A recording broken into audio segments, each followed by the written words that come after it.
All right. Happy Saturday, everyone. We made it. Hopefully, everyone is doing okay. I'm doing okay, like I was chatting there. I slept pretty well last night, which is good. I haven't slept quite so well in the last few weeks, but last night I slept well. Can you guys hear the buzzing in the microphone? I can hear it, and it's driving me bonkers. It is? Okay. Yeah, I'm not sure what happened. I tried disconnecting both of the both sides of the cord, and it hasn't made a difference, so I'm not sure. Don't know. I need to find some time to try and take care of it. It's annoying. It's annoying to everyone. I wonder if it's my GoXLR, because I have been having some issues with that. I don't know. We'll see. I get a chance to look at it. So yeah, what's going on here? So I am in my office, which has been nice since I think last Tuesday or so. It's not completely finished yet, but because we have shelves to put in the front in the book area and shelves to put in the back storage area. Then once we get that done, then I'll probably go ahead and do a video or something like that, and I'll drop it in Discord so you guys can take a look. It's so nice being up here in the attic, all alone, finished office. Don't have to worry about the daughter being noisy or anything like that. So it's nice. It's real nice. Yeah, the daughter's birthday is tomorrow. We're going to the lake. Yeah, I'm super excited about the office. So happy. Yeah, we're going to the lake tomorrow with some of my daughter's friends, assuming it doesn't rain. And tonight we've got a fair here in town. So we'll probably try and go to that tonight. We'll be going with one of her friends as well too. So yeah.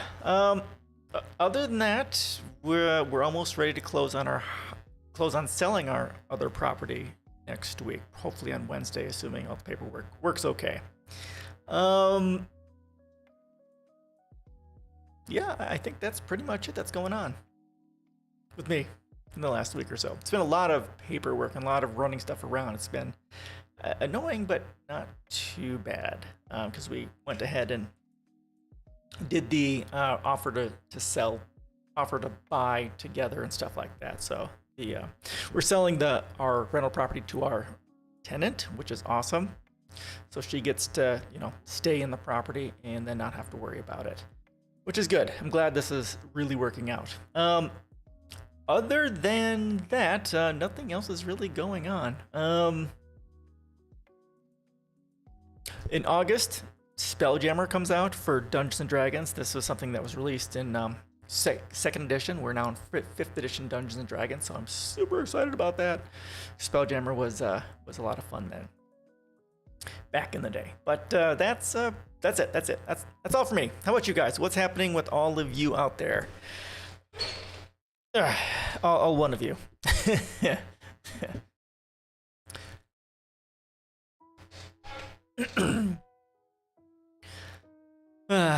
And I did buy a Beacon Mix Create to replace my GoXLR, which I think is the issue that's causing the buzzing.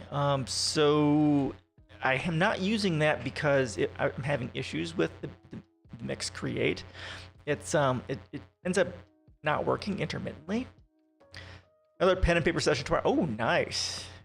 What are you playing? I've got my game day next Sunday.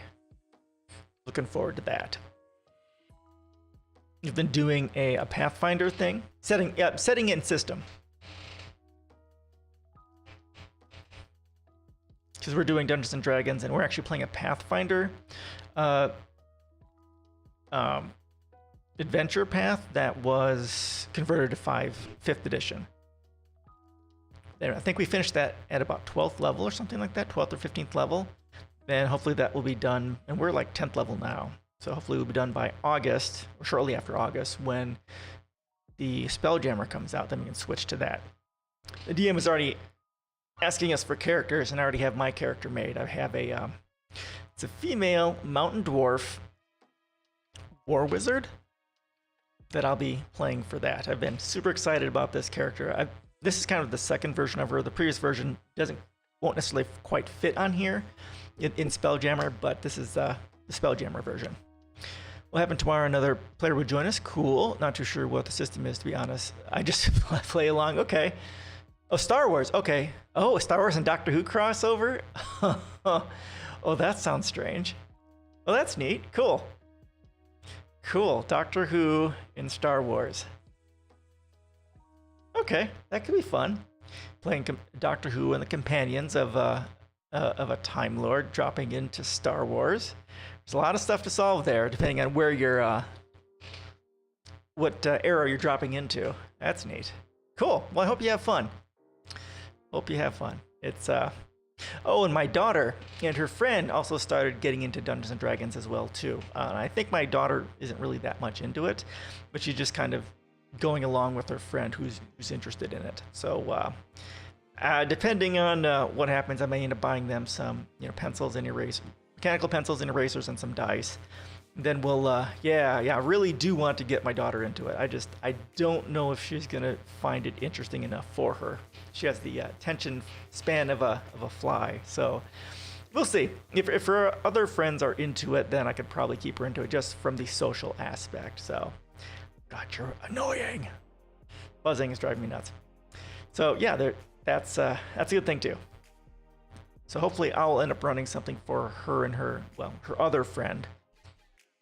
I'll probably have to do it through online because my daughter's so loud. If we do it through Discord, I'll be able to turn her down so that she's not so loud, because it's can't handle the loudness. So I don't know. We'll see. We'll see how it goes. We'll see if it sticks. Then it'll be fun. All right. Let's start with this.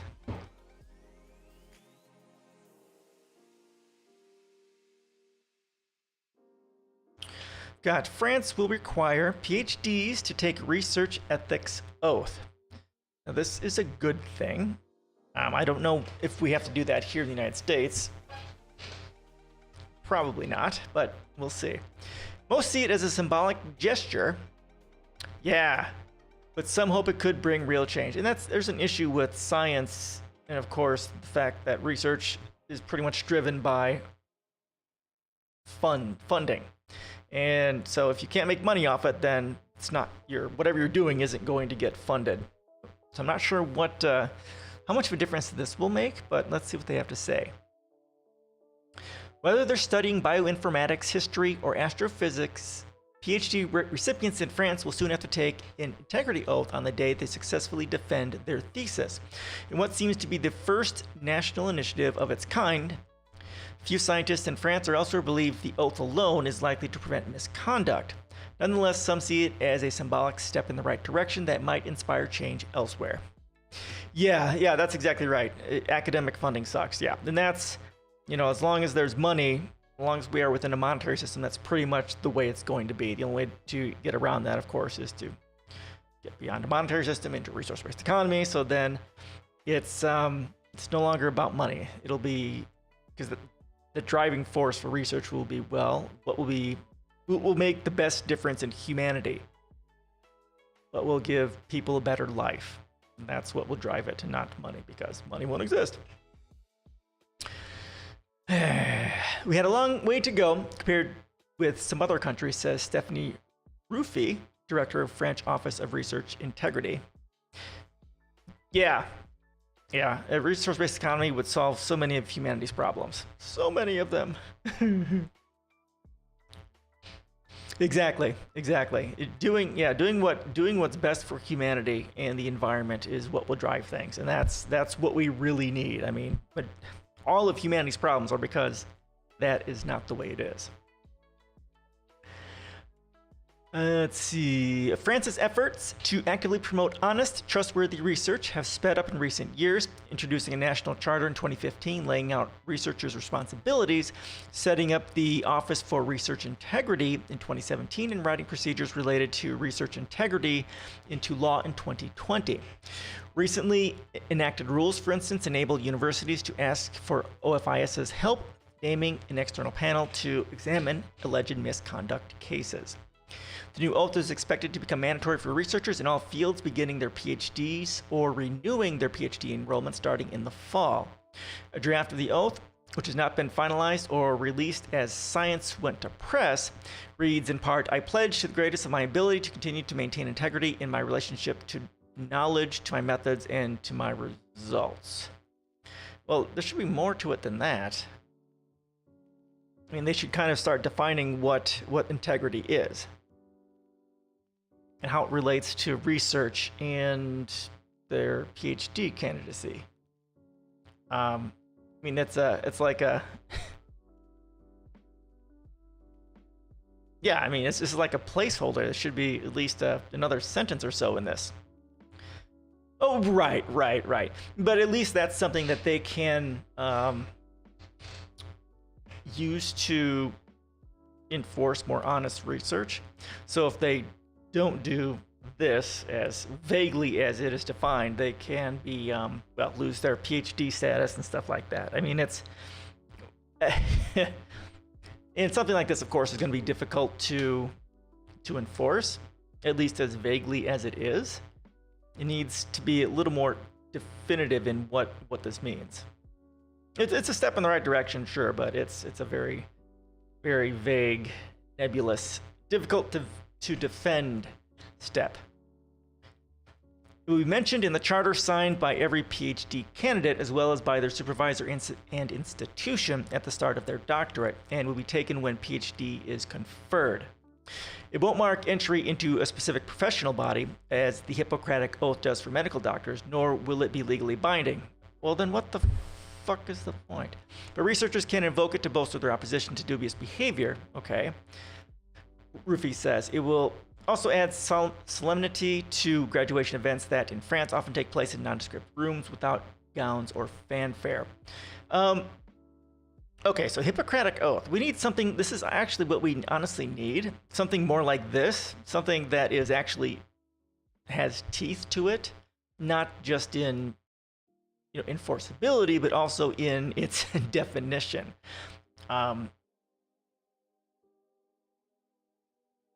We specifically need this for businesses, for politicians and stuff like this. A very, an oath which states things that are important. Integrity, honesty, serving the people, serving the environment, and that sort of a thing. And that's something that's in my policies too. And yeah, that should be an oath that politicians should have to take. Business owners should have to take something like that too. You should get a philosopher on board. Yeah, exactly. Define integrity. Yes. Yep. Exactly. Yep. Yeah. And defining it, a philosopher is a good place to start, but also, looking at what PhD candidates have to go through in their research. Define the sorts of places where integrity, honesty is required in the research process. But yeah, definitely.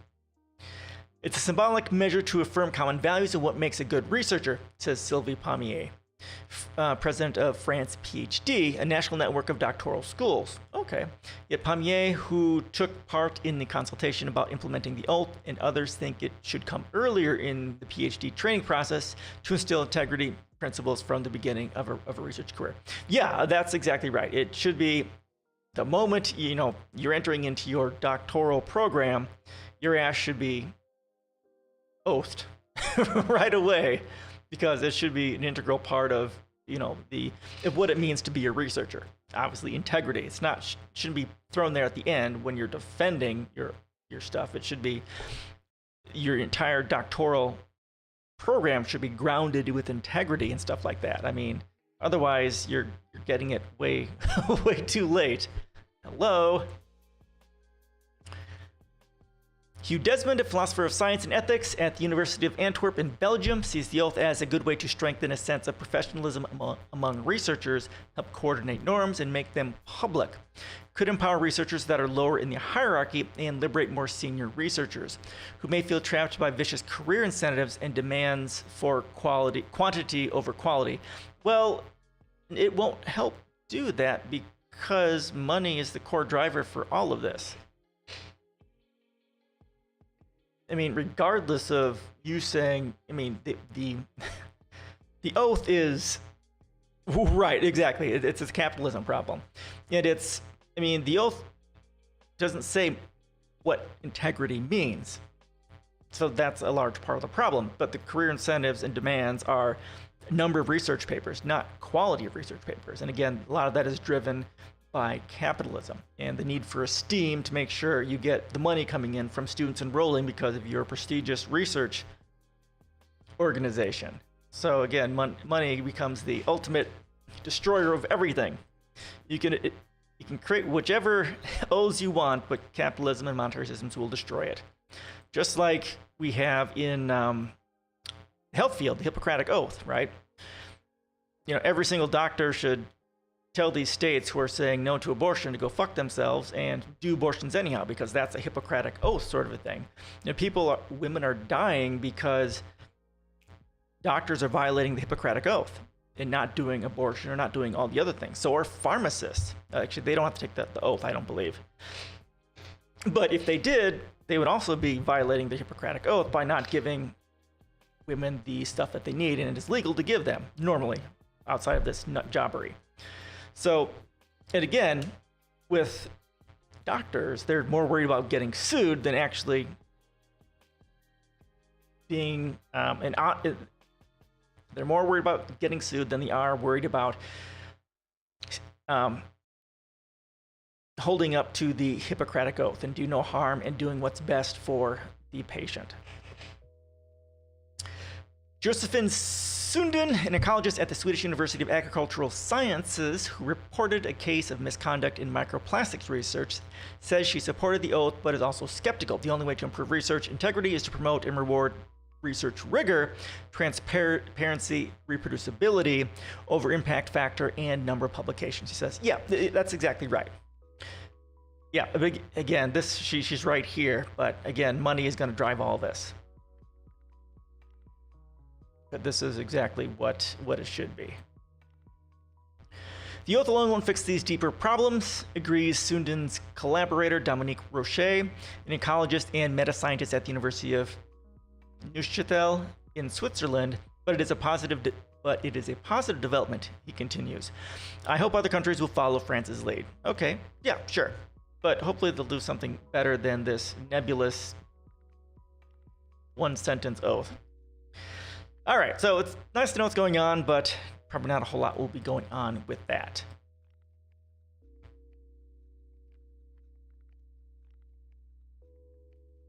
Oh, shit, wrong place. I did this last week, too.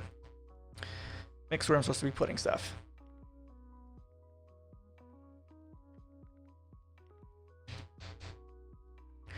All right, there we go. All right, so this next one is on why does the school day end 2 hours before the workday? Obviously, this is about the United States. I think our school ends at like 3:30, something like that. And the normal workday goes to 5. Yeah, we'll get into this a little bit, and then I'll talk about how my policies help deal with this as well. Why does the school day end 2 hours before the workday? This mismatch creates a childcare crisis between 3 and 5 p.m. that has parents scrambling for options. Oh, and when was this one written?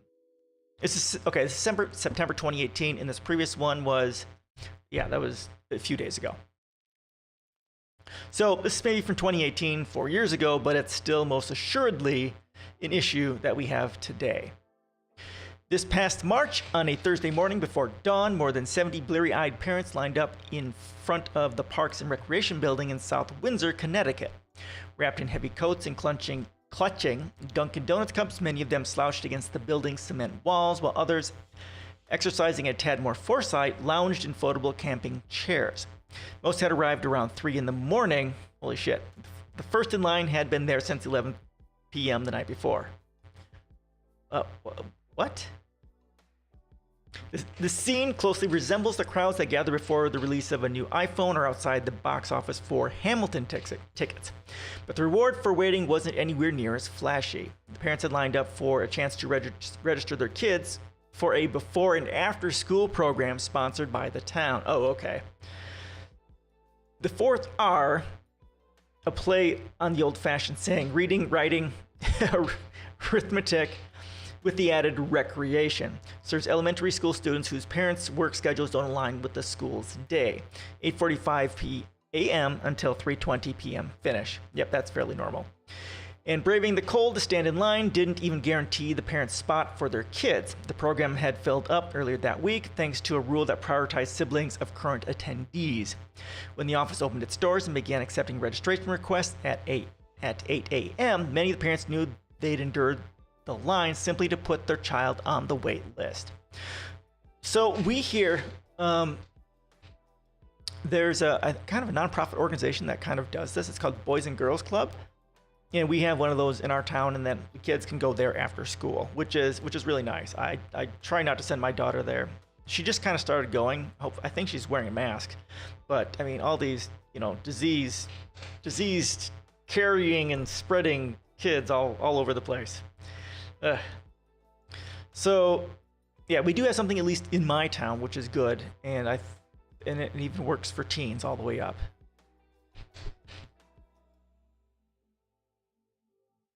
Fourth R has ballooned in size to 350 students from 100 students since it was founded in 2007, but due to space and budget limitations, further expansion is no longer an option. In May, South Windsor's Town Council established an emergency committee to investigate what to do with more than 70 children on the waiting list for the town's lone after-school program. Oh, were you till you were 16? Oh, neat. When I grew up, I was in the 80s. I was an 80s kid. At least here in the United States, it was we were latchkey kids. So I would take the bus against my will. I'm sure. So I would take the bus to, well, actually to high school. Well, high school really wouldn't matter. So our schools were close. Junior high I had to take a bus to. Then I'd come back to ride a bus, which would drop us off near the house. Then we'd come home, and then my sister and I would lock the door. So we were called latchkey kids. That was very common in the 80s. Yeah, we didn't have stuff like that. And I was not into extracurriculars. I'm a introvert and a nerd. It wasn't my thing. I did role-playing games. Dungeons and Dragons is what I did with my friends. Sometimes I'd go with my friend Grant's house, or usually my friends would come to my house during that time. All right, the problem isn't unique to South Windsor. Across the country, parents are struggling to balance their busy work routine with their children's school schedule. Both parents work in half of married couple families, and 70% of them work 8 to 5. A reality that leaves most families to contend with at least a 2-hour gap between when school ends and when the workday ends. Would have done the same? Yeah, exactly. It's such a different world today. I know I'm a bit paranoid, more paranoid than I should be, but being an internet person and being on the internet all the time, I know the horrors that are going on in the world, and just all it takes is one moment and someone has taken my daughter and horrible things happening to her. So I'm really paranoid. But the wife kind of pushes against that boundary and gets her to go do stuff, but it's stressful. Super stressful. So yeah. Let's see. So families often resort to programs like the one in South Windsor unless they have the means to shell out thousands of dollars for nannies and other private day childcare options. Yes. The mismatch between school and workday, a relic of a bygone era, and outdated family norms has left parents and school districts scrambling to find a solution. Okay, so the solution is not that difficult, actually. And it solves two problems. A, we need to reduce the work hours, shift down to like a 32-hour work week for normal full-time pay. And then what we need to do anyhow is shift schooling to start later. Look, there we go. Instead of starting at 8, starts at 10, which is what kids need anyhow. And it would be better for our parents and our children to have more time to spend together and also have that time to sleep. That's in my policies. It's a part of my reducing the hours is part of my economic reform, and then of course reducing school time is also in my educational reform. That's what we need to be doing. That would solve this 100%. But also as a part of my policies I have for education. Yeah, start at 10, no more, wake up at 5. Yep. Oh yeah, definitely. That's exactly right. Just people need to sleep. and people getting up and being a zombie for most of the day, ugh, no, that's not good for anyone. So yeah, part of my educational policies is also ensuring that there's a plethora of after-school activities, so that honestly, that your kids stay at school or similar areas until like 8 or 9 o'clock or 6 o'clock or something like that. Just give them, feed them breakfast, feed them lunch. You can feed them supper too, dinner too, and you can also have them doing role-playing games or computer programming or writing or all sorts of different things there at school. Just the learning shouldn't end at when they get done with school. There's other extracurriculars that can expand our children's breadth of knowledge and having them really be able to have control over what they want to learn afterwards. Teach them Marx? Well, yeah. I mean, that's a place to start. It needs to be. Oh God, what they need to be teaching is resource-based economy. That's what they really need to teach. I mean, you're not good. It's going to be impossible to get anti-capitalist stuff in there because right-wingers and Democrats, which are, of course, right-wingers, are not going to allow that. But Marx is a good place to start. I still need to read his stuff. The Communist Manifesto, which isn't that long, and then Das Kapital, The Capital. I just need to. I'm honestly, I'm afraid to read them because I have read a little bit of the Communist Manifesto, and it's super dense reading. I like academic stuff, but this is just like, yikes. Very dense. I have to stop and read it and make sure I understand it. Do that to one sentence, then move on to the next one. Really dense writing. So, yeah. All right. The 8-hour American workday caught on in the early 1900s after decades of pressure from the labor unions urging corporations to do away with the exhausting, backbreaking, sometimes 12-hour schedules, and even being basically running sweatshops. I saw a video on the, I think, Texas school board who banned educational sex videos to protect the kids, and yeah, anti-capitalist, yes, oh yeah, definitely, yeah. If we're still fighting for abortion, if we're still fighting for scientifically accurate sex education, yeah, we're not getting anything even borderline anti-capitalist. Yeah, that is so right, especially in this country. Yeah, Texas is a clusterfuck. There's a huge right-wing movement there. I mean, they're very conservative there. Very conservative, yeah. So, yep, wishful thinking.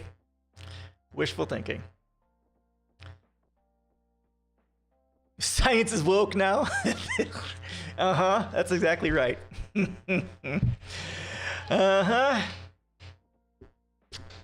It is definitely woke. It's horrible. Yet the American school day never adapted to match parents' schedules. On average, U.S. students are in school for 6.5 hours, 5 days a week, with 2-month summer break and a smattering of other vacations. This is one of the... Oh, what you got there? Video. Other YouTube video. Watching school, okay. Of my doctor. Oh, Alaska. Okay. Half an hour. So what's... This doctor is getting banned? Fucking Jesus Christ. Yeah, I'll watch that. That's... You always give me stuff that makes me go,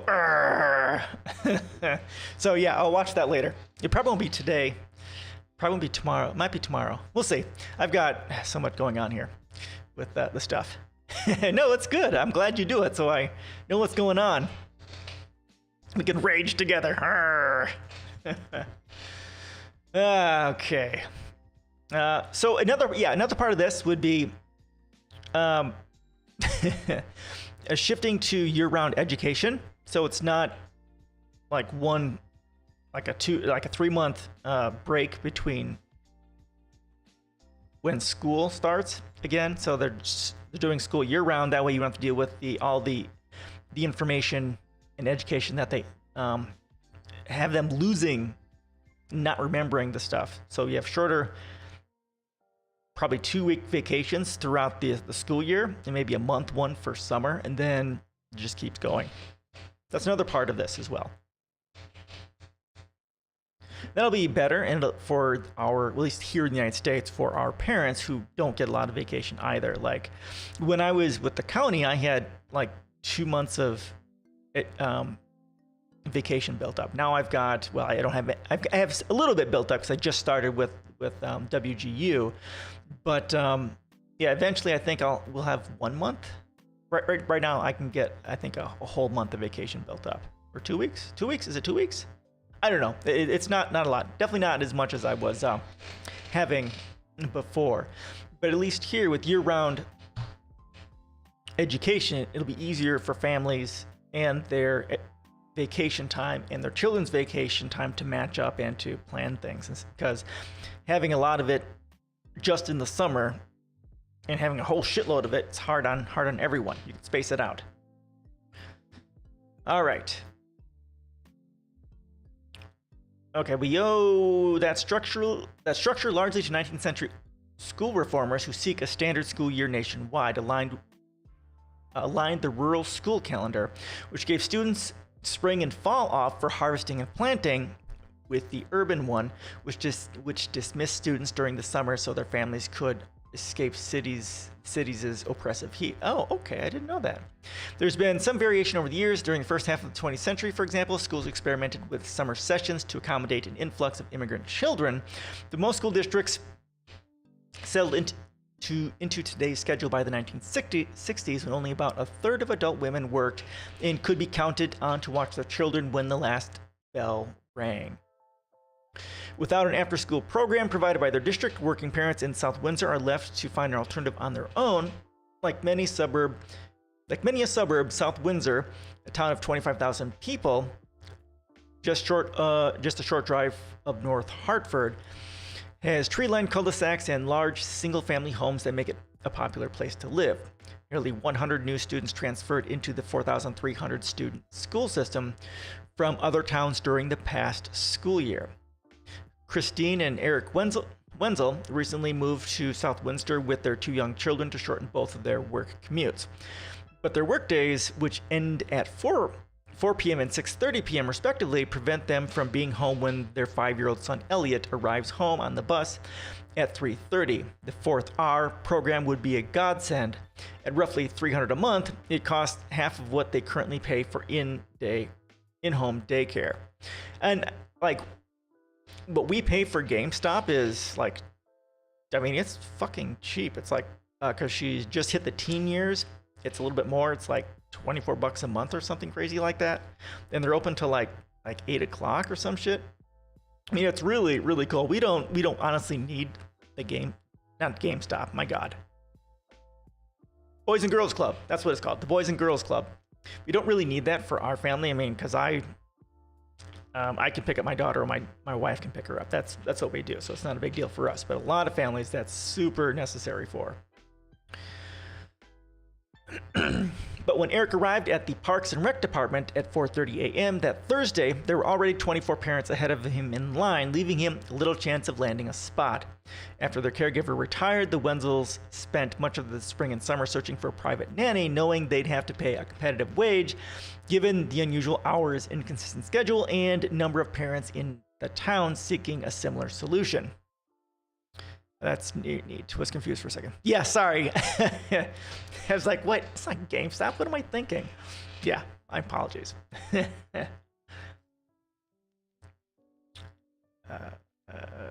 They also paid a few $1,000s to register Elliot, for the 4th R morning session, a service they don't need, to give him priority for the afternoon session to follow the following year. Yeah, yikes. My God, there's more. Yeah, this is such a shitty thing. Yeah, this is like another part of the solution to this is universal daycare. That's something that we need to do. I know a lot of European countries have this, and that's something that we need to do too. That's a part of my economic reform. Universal daycare. So many easy solutions to this. So many easy solutions. Hey, these families shouldn't have to pay a few fucking $1,000s to have their child looked for a while. I mean, this is why people are in poverty. This is why people struggle, and the government should help deal with this. I mean, if they want happy, productive people, gotta take care of them. For some people, we know their husband works a second shift, or they have family in the area, or a neighbor who's stay-at-home mom, who is a stay-at-home mom and sees the kid off the bus, Christine Wenzel said. Yeah, exactly. Yeah. Universal daycare is definitely what we need. It's just like solving all this stuff is so easy. I mean, all my policies are, it's just a collection of here's some problems and here's the solutions for them. It's not hard. It's not difficult. You need to have politicians that give a flying fuck about actually making a difference in people's lives. It's common sense, basically. All right. Maybe if we'd lived in our house for a longer period of time, we would know someone who could do that for us, but we don't live near family and we don't know anyone nearby who can fulfill that role.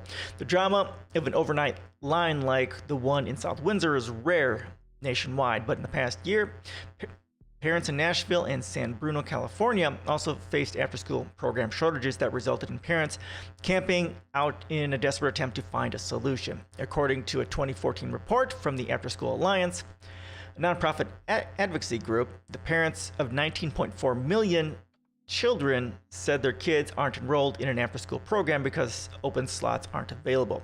27% bump from 2004. A 27% bump from 2004. That is perhaps attributable to the increase in number of households with two working parents since the Great Recession.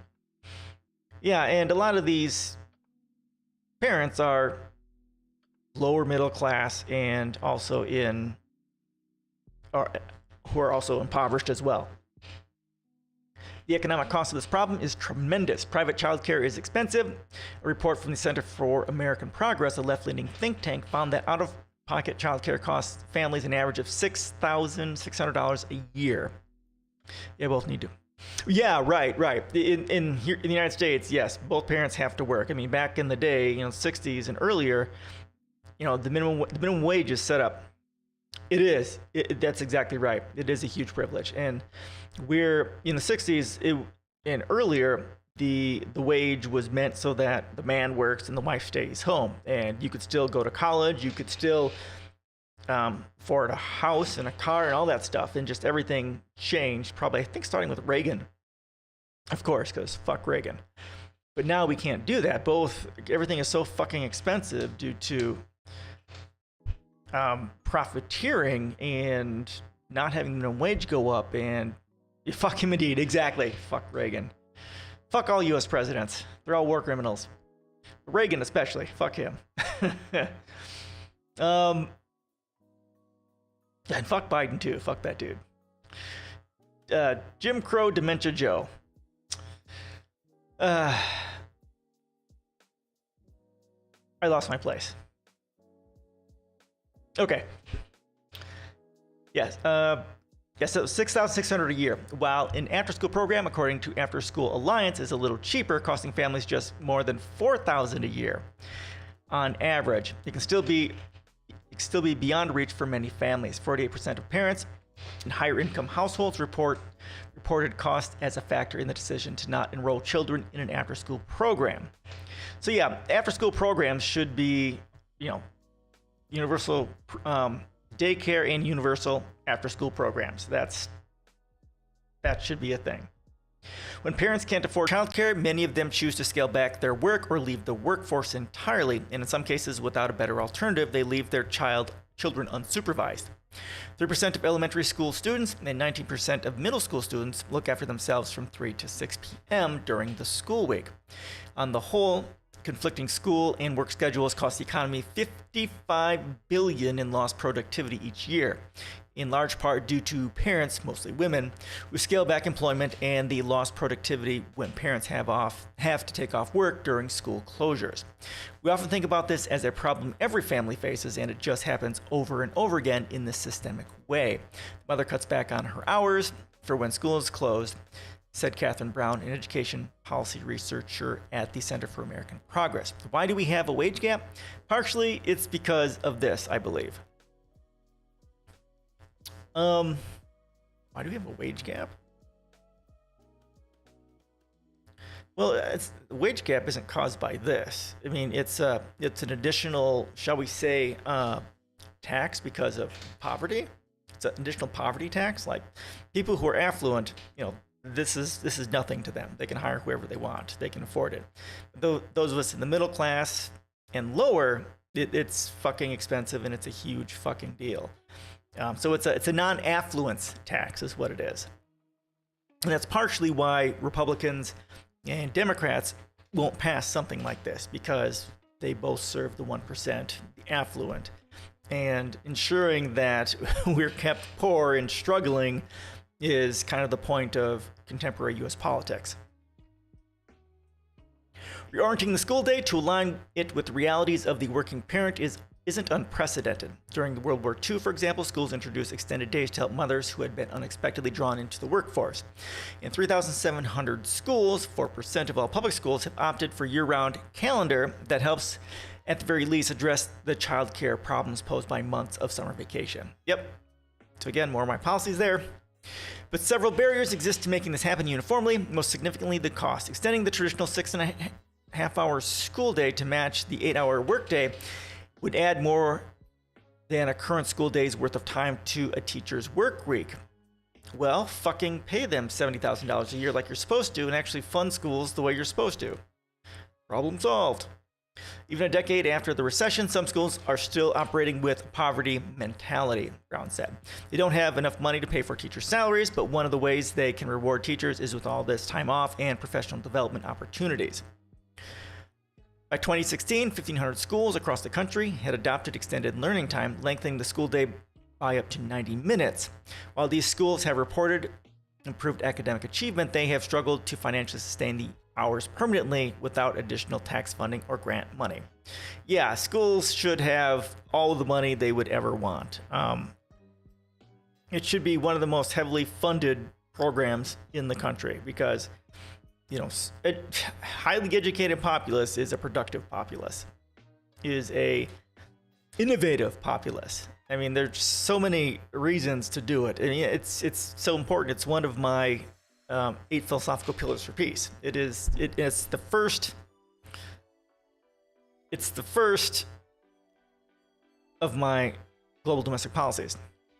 How much is yes. How much does the NYPD get in funding again? Yes, that's exactly right. Defund the police. That's exactly what it comes down to. And that's, I've got my blog post on that here. Yeah, defund the police and send all that shit to daycare, to the schools, to healthcare in the area. That's exactly right. Defund the police and fund the education system. There's a lot more to that we can do, and my policies talk about this, to help even out the amount of money that the different districts get, because obviously lower income communities have a lot less money coming in because of the reduction in of property taxes. All right. To Brown, an optimal solution would relieve some of the burden from the school itself. Schools could partner with the community, and programs could come in and take some chunk of the day, she said. Instead of strictly defined before, during, and after school time, Brown imagines a more fluid model in which peer-to-peer learning, longer lunch and break periods, field trips, community partners, and staggered teacher start times contribute to a longer, happier school day for everyone. Yeah, and my policies kind of talk about this. I don't quite put it like this, but peer-to-peer learning is important. I talk about that in my policies. It's more having the kids who are, very advanced in whichever field, topic they are, have them help children who aren't. So this mentorship helps to give the more advanced kids a sense of responsibility to help others learn. And eventually, even the more popular, the more educated kid, or the kids which know whichever topic well, will still have to go to another kid, most likely someone who may not be as well off and may not be so popular. So it helps to help bring down everyone. No more outsourcing work to home as well. Yeah, exactly. And that's what I've come down to. That's in my policies too. No homework, or very little, if at all. I mean, I think studies show that homework doesn't really improve anything. Home is for rest and friends, and homework, yeah, and not homework, yeah, exactly right. Yipper doodle. So yeah, this is interesting. I'm gonna copy this down. See if this is useful to me at all. At the end of July, South Windsor town officials outlined a temporary solution that approaches some of what Brown envisions. 2 local houses of worship offered their facilities as sites for an after-school program run by the local YMCA. Good. For now, that's taken some of the pressure off parents, including Wenzel's, who have secured their son a spot in the 4th R after the new program led to some reshuffling. And again, making it so that one parent can stay home, changing our income so that one income homes is the thing, is probably a good way to approach. I haven't really looked at my policies from that standpoint, like doing the math that way, because that would be a lot more to that. But that would be an easier way to deal with this. That way you can have, if you only need a 1-income household to support everything, then you can have both parents doing part-time work and being home when they can, and also doing the sorts of things that they actually want to do. But the short-term fix doesn't get at the root of the problem, the school schedule. For the foreseeable future, Christine Wenzel will continue to skip her lunch break so she can rush back to South Windsor and pick up Elliot from the after-school program before it closes for the day. All right, there we go. Done. This one's short.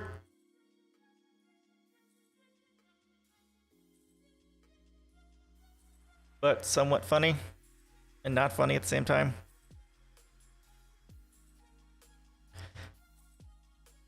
All right, any questions, comments, and suggestions before we jump on? Yeah, fuck the miners, exactly.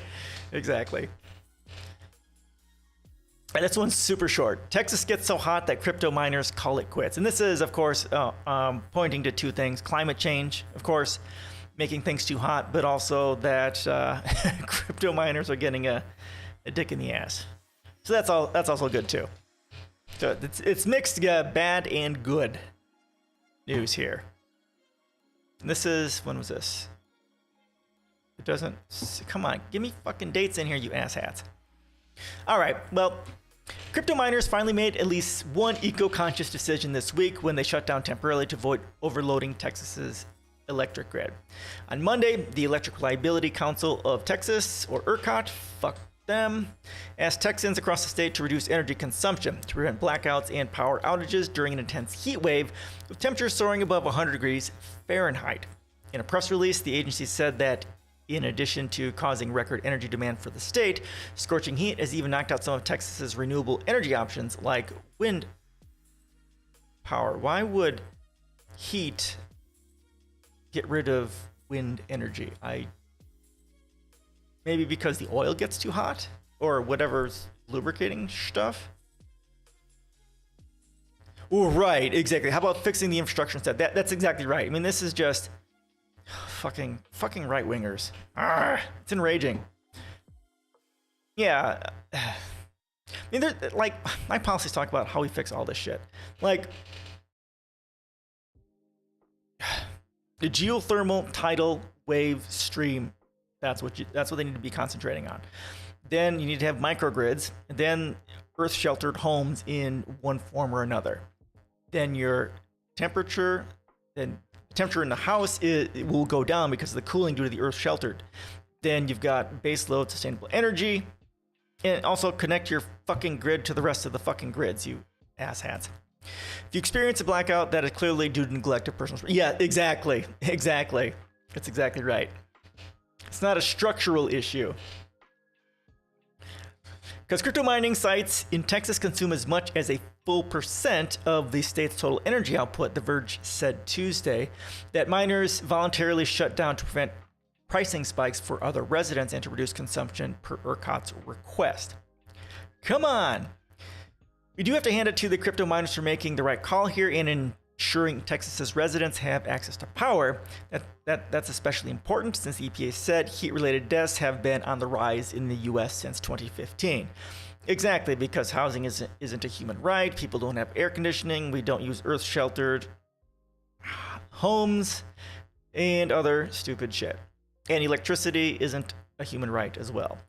The last couple of years, awareness has grown about how horrible blockchain tech can be for the environment. So it's not blockchain tech. Blockchain is good. I mean, I think this is going to be very useful in the future. So it's not blockchain tech in and of itself. It's crypto mining. That is what the problem is. Crypto mining is the problem, not blockchain tech. You assholes!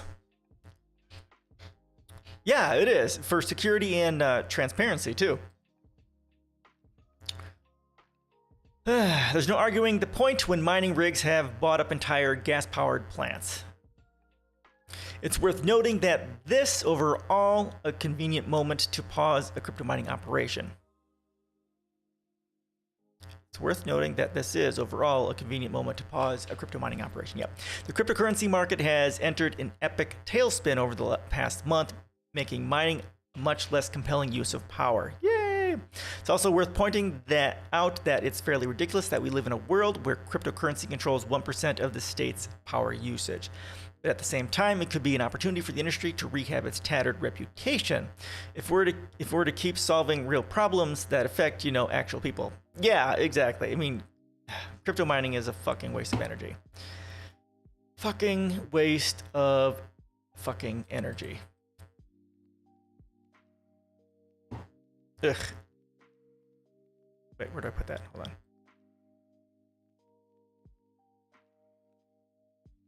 What?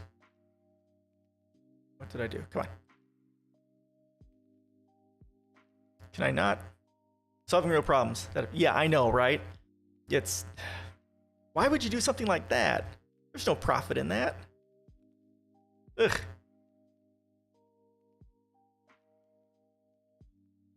Heavens forbid we do something useful. All right, CDC study finds weed killer ingredient linked to cancer in 80% of Americans sampled. This is July 12th, just a few days ago. Maybe stop giving people an incentive on being assholes. Right, and that's again, it always comes down to monetary systems. Money makes people competitive, tribalistic, and sociopathic. Yep. Researchers have found a chemical linked to cancer, also the main ingredient in the world's most popular weed killer, in more than 80% of Americans, according to a Center for Disease Control and Prevention study. The CDC's National Health and Nutrition Examination Survey tested nationwide urine samples and stored between 2013 and 2014, finding glyphosate in 1,885 out of 2,310 samples.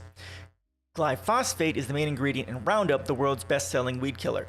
Researchers have found that exposure to glyphosate increases the risk of non-Hodgkin lymphoma, which affects the body's lymphatic system by 41%. Yeah, it isn't really so much news. We've kind of known this, but now yeah, exactly. New news. So by 41%. We've known that, but here's just, a study that's going into it. My God, by 41%. This is just ridiculous. But despite the research, the US EPA determined during the Trump administration that glyphosate is unlikely to be a human carcinogen and approved its use in January 2020. Fucking Trump. Yeah, so this is the issue with our governmental agencies being held to politics.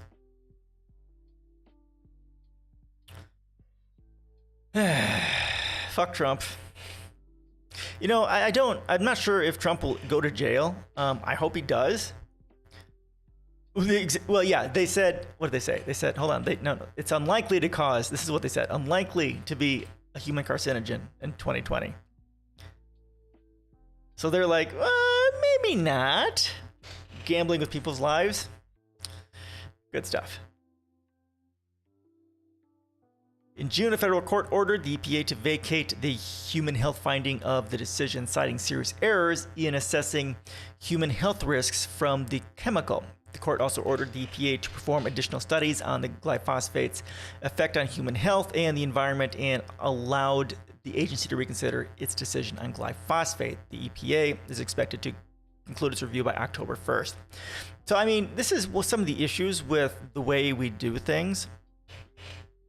Like, glyphosate was somehow approved without actually doing fairly intense human environmental studies. I mean, that's a core part of my policies, that anything that is built, anything that is made will always first have studies done, or once the product is made, to understand how whatever it is you're making, the product you're making, will affect humanity and how it will affect the environment.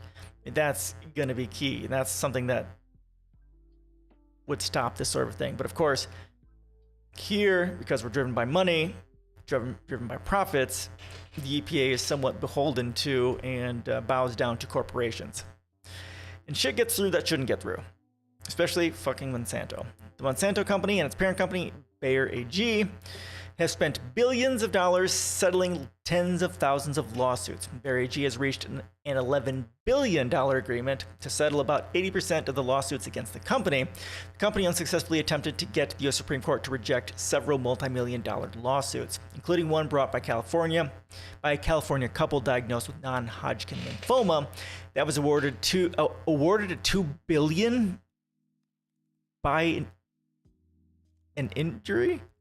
a jury. The award was reduced to $87 million on appeal. Corvo, man, how you doing? Right, yep. Monsanto was purchased by Bayer. Yep, that's exactly right. Got a bunch of grab bag stuff we're going over here today. France will require PhDs to take a research ethics oath. Why does the school day end 2 hours before workday, at least here in the United States? Yeah, I'm married to a Belarusian, yep. Texas gets so hot that crypto miners call it quits, at least for a little bit.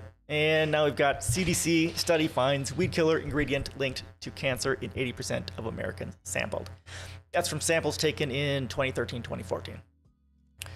Yeah, definitely not a fan. Her family is, heavily propagandized. They're pro-Putin, pro-Lukashenko. Although, here she has me to point her in the right direction. I mean, being here, she understands life is better and what sort of harms that, Lukashenko causes their people. Yeah, she's not a fan. Families from Belarusian land in the past, but kicked out after World War II. Ah, okay. Interesting. Yeah, a lot of things changed in World War II. Just a little bit. Yeah, it's hard. I mean, it's not that the United States isn't propagandized. We most assuredly are a very, very, very well propagandized in this country. But yeah, they're also very well propagandized too. You got, a dictator. Propaganda is everywhere, but Soviet propaganda is cancer. Well, I would argue that all propaganda is cancer. But yeah, some is probably worse than others. I guess we could say, in a sense, almost the United States' propaganda is the worst, because it prevents us from standing up and tearing the U.S. government down and keeping it from being the largest terrorist organization in the world, and tearing down the U.S. military-industrial complex and keeping us from being the leader on the war on climate change. Two things that we need to be doing that we will never do.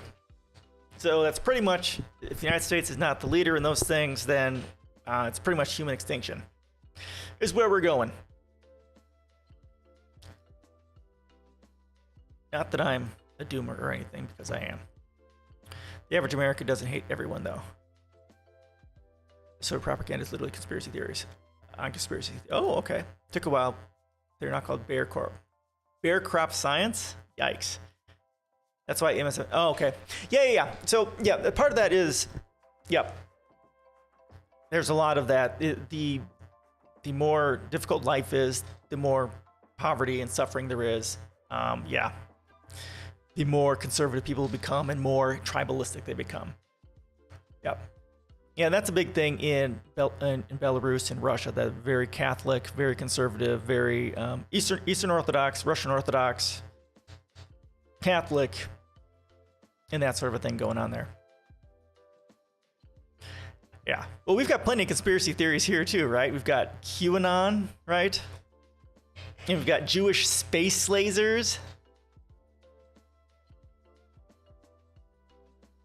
Tried to kill religion and the opposite happened. The country became one of the most religious. Really? Fucking Jesus. Well, so in my post on religion, I basically say this: as long as basically we are within monetary systems, which requires global suffering, you can't get to a world beyond religion. I mean, religion will exist in some form just because it's basically a form of copium to deal with poverty and suffering and fear and ignorance and that sort of a thing. Yikes. But yeah, much like in some of the Nordic countries, they have some of the highest levels of education and lowest levels of inequality in the world. Their dominant religious group is non-believers, which is awesome. They looked Catholics from upside down and oppress them, but if you try to oppress something, over 90% of people believes they're. Oh yeah. Help! I'm being oppressed. Whoops. Yeah. Yep. Well, even if they're Americans all of us are being repressed unless you're rich. We've got the huge right-wing movement here, pro-Trump, very against illegal immigrants and that sort of thing. Yeah, it's all this is because of capitalism causes us to divide into tribes and to compete and to exploit and to become sociopaths. Worker protests united with religious protests were one of the reasons why the regime. Oh, that's good. Worker protest is a good thing. Uniting with religious protest is also good. Interesting. It does. That's exactly right. Iris living game. Welcome back. Iron is silvering game. Iron ear. Whatever your name is. Yeah, that's exactly right. Capitalism leads to mental illness. It's that level of inequality. I actually have a post that kind of talks about that. I have a infographic talking about that. This is my Cancer of Capitalism post. If you haven't read it, please read it. It's right here. So as the level of inequality goes up, the level of sociopathy increases. You know, kind of like a if you have a rubber band, you widen it, it increases the tension on it, which increases the level of sociopathy and mental illness in it. How it manifests is based on how much people you have and resources you have access to. Like for people who are rich, that sickness manifests as war, imperialism, colonialism, environmental damage, increasing inequality, and people who are, impoverished, suffering, it comes out as crime, violence, depression, suicide, cruelty to animals, rape, racism, murder, and all sorts of other things. Yeah, that's exactly right. Capitalism is mental illness. That's exactly right. 100%. And the only way to solve it is to go to a resource-based economy. We need to evolve beyond a monetary system. All right, next. This one is just I would Mark, how you doing, man? Yes, I would love to get a nurse chip. I would kill to get an Earth ship. Though they do have some issues, and I've done a little bit of research on that. Are you gonna? Okay, there it is. Yeah, definitely. That's what I think we should be moving to, largely. Our because there's so much waste involved in the houses and buildings we have today. Like these box houses, these square housing just drive me nuts because we have to add on siding and we have to add on roofing. It's a complete waste of resources. If you had an earth sheltered,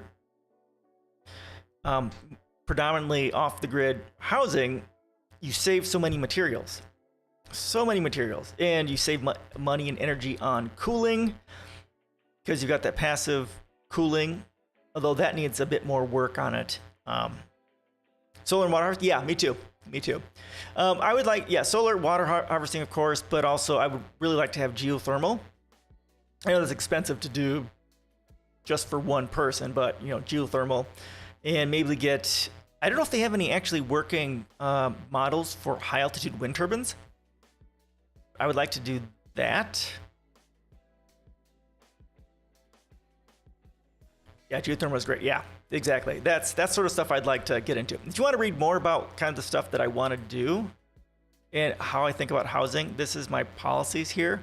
There's a lot. I talk about the Earth ships in here and the Venus project and shifting to more Earth sheltered homes and that sort of thing. I talk about that stuff in here.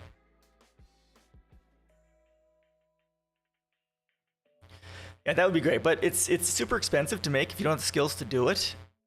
Yeah, you're definitely welcome. I share my stuff all the time. Please read it, please. But it's like $250 per square foot to do it if you have them, design it and put it together for you. It's really expensive if you don't have the skills to do it, but I certainly don't. I'm a computer guy. If I had the money to put together an Earthship, I would definitely do it. So if you look at, it's like a 3,000 square foot house is about almost $1 million to make. If I did that, I've done this math before.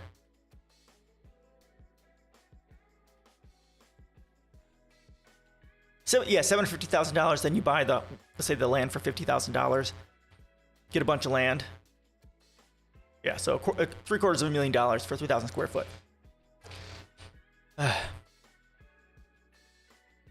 Come on. All right, Poland inequality income distribution. 1 year, 5 year, 10 year, 25. What is it? Inequality of income distribution. Okay. Poland inequality of income distribution recorded a high of 4.98 ratio. What is that? December. So what is that ratio between? I don't have the money to buy an Earthship, but yeah, that's exactly what I would do. I mean, there are some out there for sale, I'm pretty sure. But you have to be really careful when you're getting these Earth-sheltered homes. Make sure that they don't have issues. They can have some issues. And that's kind of one thing I would really like to dump a lot of money into research in. Like, there can be some water issues and mold issues in those if you don't have proper ventilation. So, like, dumping a shitload of money into research on how to make Earth-sheltered homes not have any problems. That's exactly that's something we definitely need to be doing. Income inequality is how unevenly income is distributed throughout a population. The less, right. But like here in the United States, our level of income inequality is like 350 to 1. Is this between top and bottom, between medium and bottom? It doesn't say what the measurement is from, because measurement of 4 times is nothing. I mean, that's lower than Japan. Japan's the lowest I think in the world is like 9 to 1 between the highest and lowest paid. So that's my that's kind of my question. What is their ratio measuring? Was this okay? So inequality of income distribution. Okay, yeah, thanks.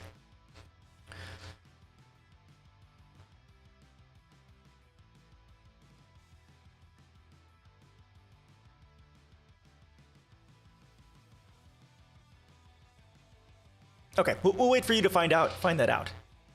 And they've got here, what was it? So Gini, let's check out the Gini coefficient. That's disposable income.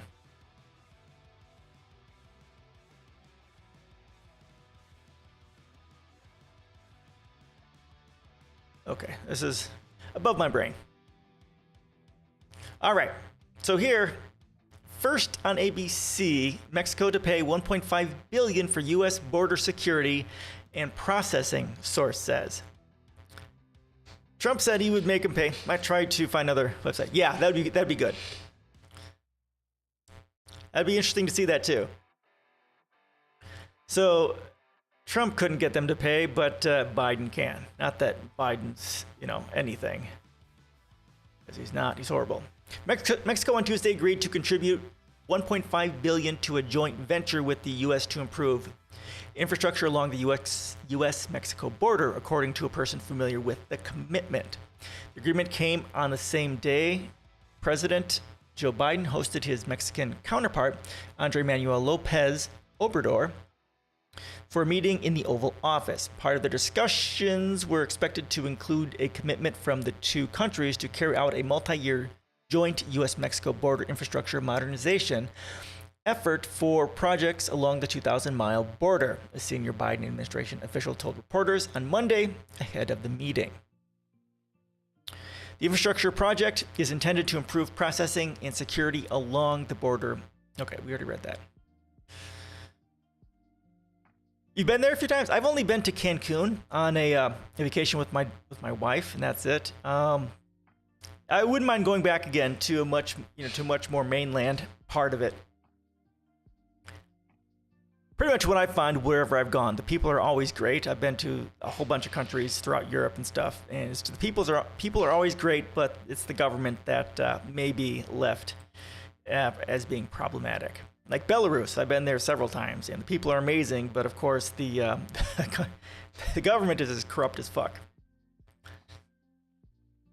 Biden alluded to Mexico's investment in remarks alongside López Obrador before their meeting, saying, "We're also making historic investments in infrastructure modernization across our 2,000-mile border with Mexico." He noted the $1.2 trillion infrastructure law he championed last year was delivering $3.4 billion to major construction projects at the ports of entry between the two countries to make our border safer and more efficient for people, trade, and commerce. So, as far as I'm concerned, a second here. We need to open our borders. I talk about that in my policies as well. That basically in Mexico, we need to have this giant ass immigration center. All right, found this one. What you got there? World Inequality Database. Aha.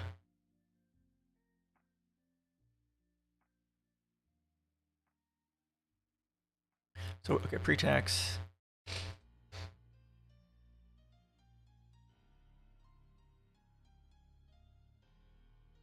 Share of total.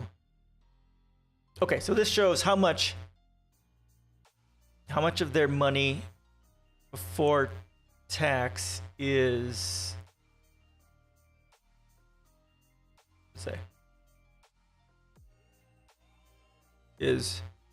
life was trash in the 2000s. It looks like it's trash now. Share of total percent.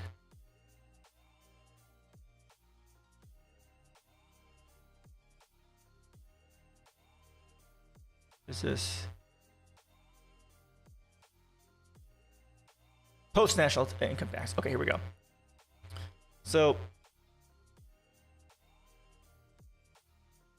they have much less free money.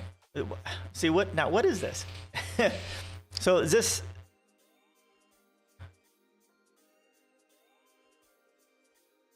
It might be dense.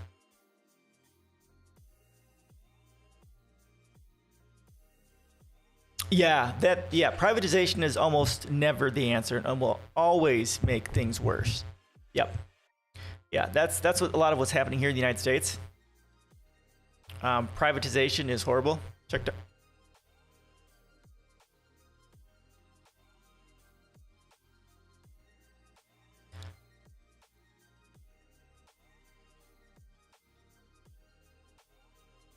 Is that which one? Check down the income. Meow.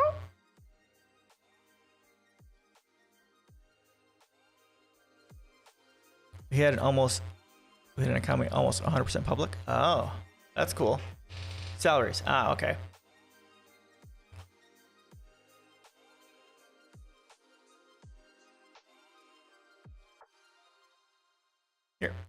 Here or which one, man? Yeah, this one. Thousands of euro national income.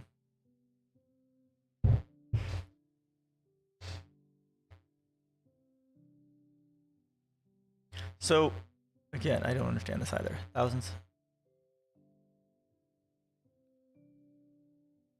of euro in 2021 euros. Okay. Average income wealth. Now, how many euros per year? And this in thousands. Yeah, thousands. Okay. So is this the actual income? Yeah, income or wealth. Okay.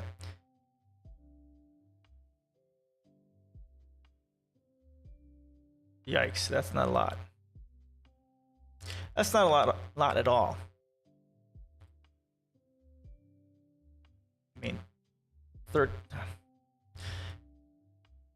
that's not a lot at all. Yikes. 30,000 compared to the US, not, yeah. Yikes. Yikes.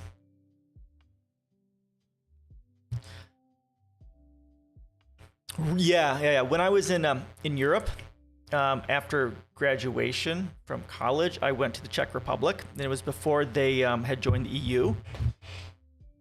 My whole trip, I was in 4 countries, and I basically lived off $10 a day. In Czech Republic, I was there for half my time, 5 weeks, and I could easily live off $10 a day there. Oh, I'm sure. I'm very sure. It was I got there, like, there was a lot of flooding there. It was 02, summer of 02, and they had a bunch of flooding there, so there wasn't a whole lot of tourists there. So I got there when it was fairly empty. I didn't have to worry about so many tourists, which was nice.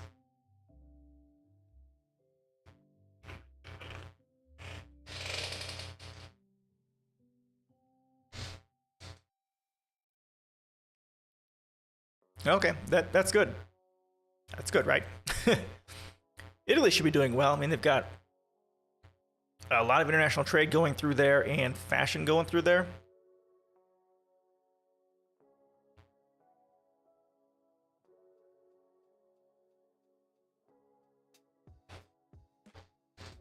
Yeah, we have bad politicians everywhere because money corrupts everything. I mean,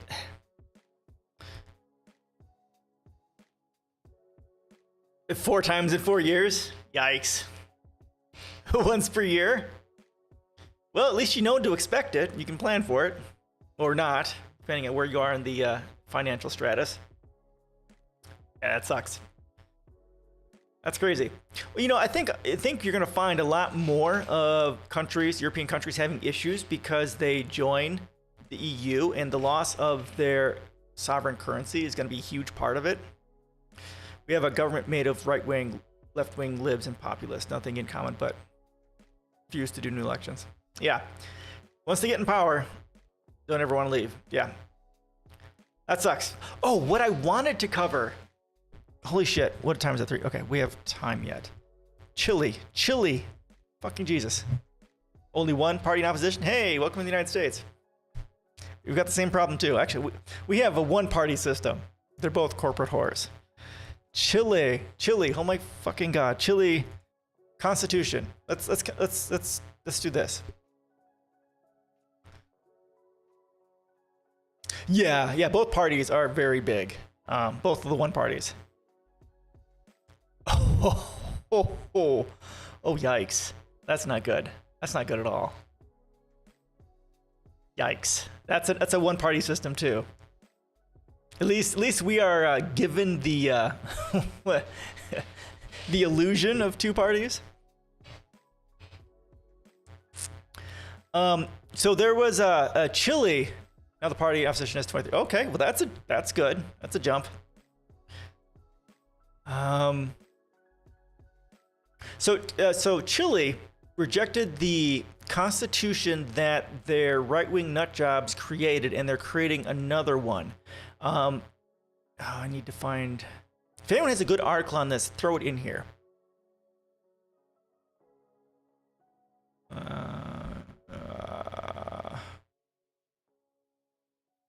Okay, let's foreign policy.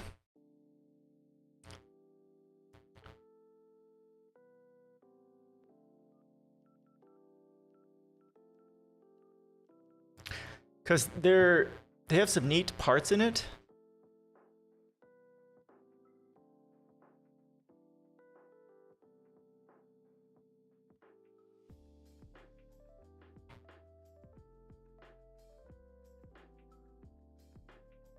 Okay, let me change this.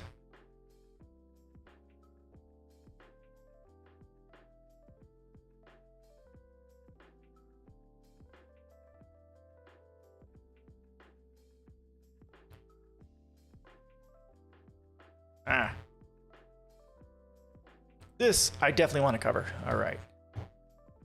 Let's find.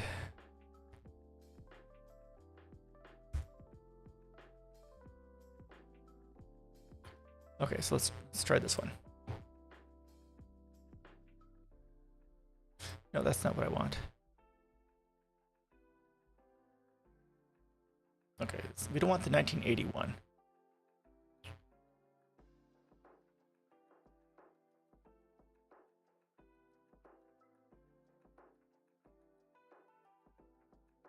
All right, well, I guess I'll go to foreign policy.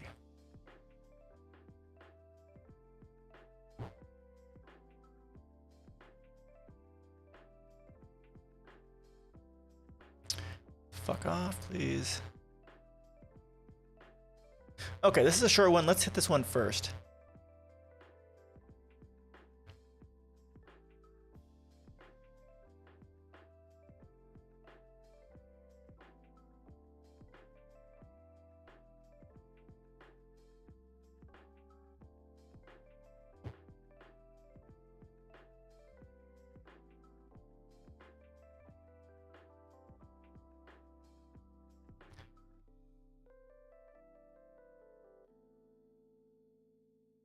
Sorry about the time here. Yeah, okay. So this is from Foreign Policy. Chile, go away, unveils its proposed new constitution, but the country's cycle of political change remains in flux ahead of September referendum on the progressive charter. God, a lot of people wearing masks. Good. Turning a social uprising into legal code. On Monday, Chile's Constitutional Assembly presented its proposed new legal code to President Gabriel Boric at a ceremony in Santiago. The new constitution, which has been in the works for a year, was born of demands for political change that shook the country during mass protests in 2019.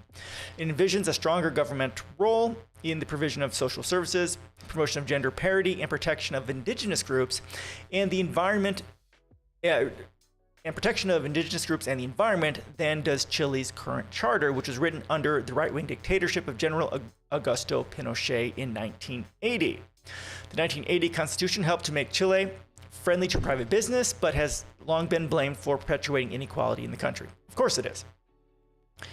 In a speech at the ceremony, Assembly Vice President Gaspar Dominguez said the new document's democratic drafting process, in which its authors were chosen in a nationwide election, is based on an understanding that loving one's country means loving and respecting the people who compose it.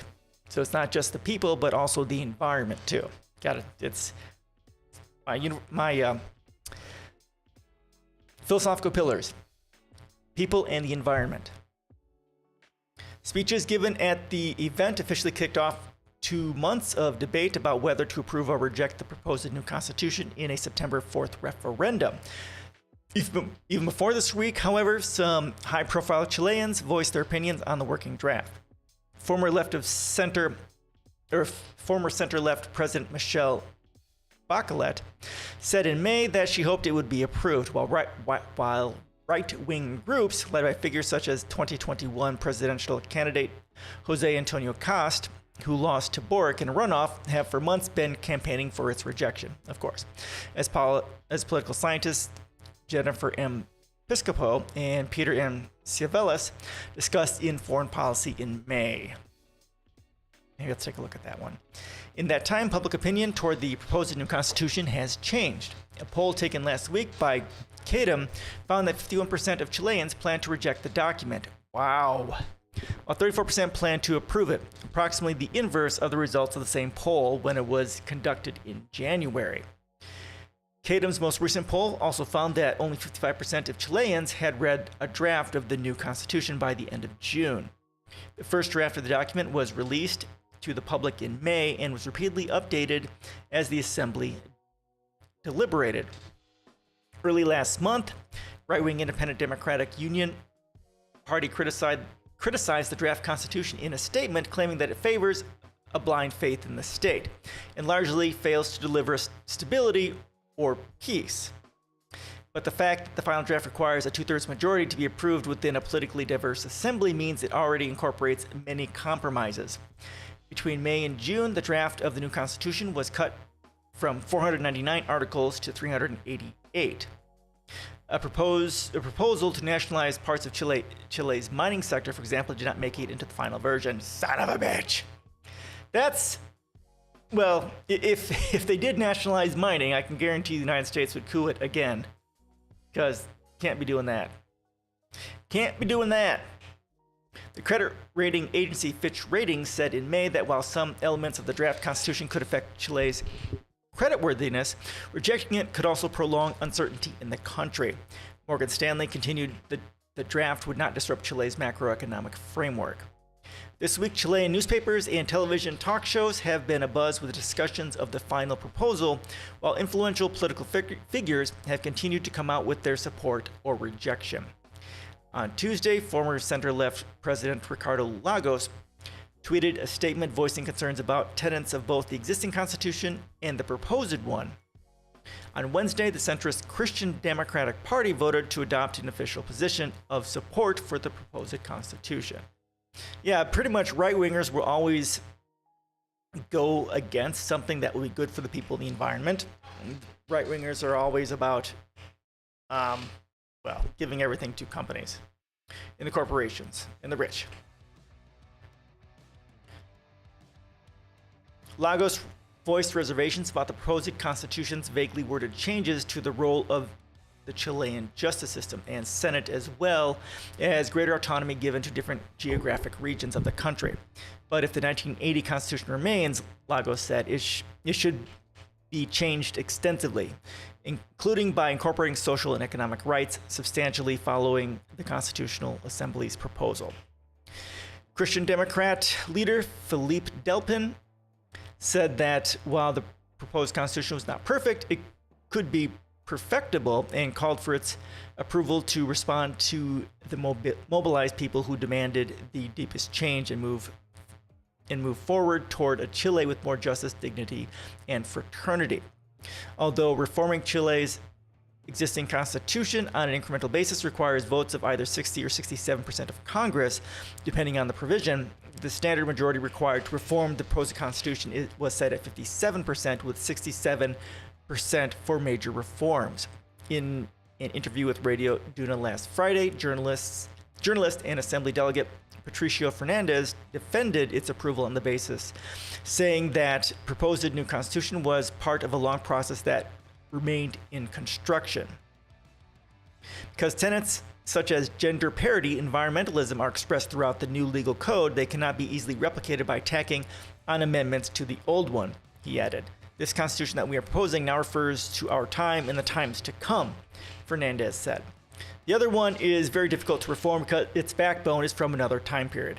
Right, it's based on pure capitalism. Women made up one half of the assembly that created the proposed constitution, a world record, and the charter stipulates that all public institutions have gender parity. In a first for Chile, it also lays out the grounds for a national public healthcare system and makes the government responsible for adapting to and mitigating the effects of climate change. Awesome.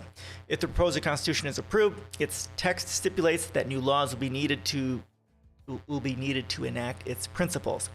These offer a chance to address outstanding concerns about the document. If it is rejected, the demands for deep political change that prompted the 2019 protests will remain unresolved. For now, what appears clear is that the process of reforming Chile's constitution will continue well beyond September. So yeah, I wanted to cover this last week too, but I forgot to find stuff on it, and I didn't find any for this week too, but this is super cool. This is something that our country needs to do too. And much like I talk about my policies, that we need to adapt my 8 philosophical pillars for peace. This isn't that long of a document. So it's just kind of like this, and it's done. So we need to adopt the 8 philosophical pillars for peace as the philosophical underpinnings for the way all countries work. Interdependence, and then humanity and the natural world are the top 3. And interdependence is the first and most important of the pillar.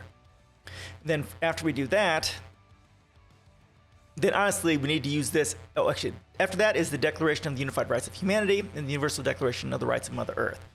So you make those, and then with all 3 of those together, you create a new constitution.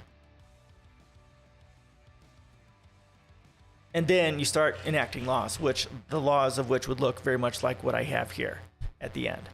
Now, I would love to see the United States go through this process, but it would be impossible to do with as much control as right-wingers have over our country. All right. So yeah, so there's that. See, this is from May. Yeah, this is from May. Okay, let's see why the right wing has grown. Won't let me in. Damn it.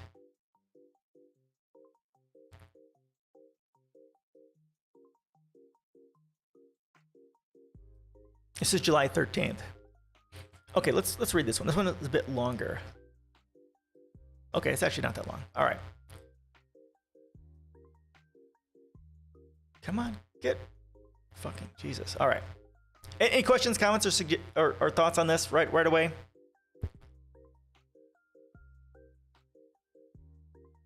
Some good news here.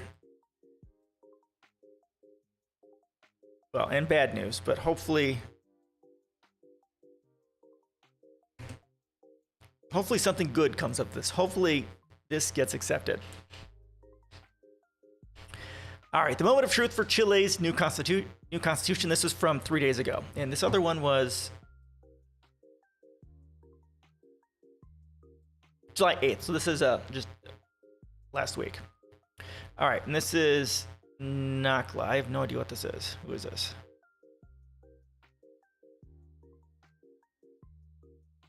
North American Congress on Latin America. Okay.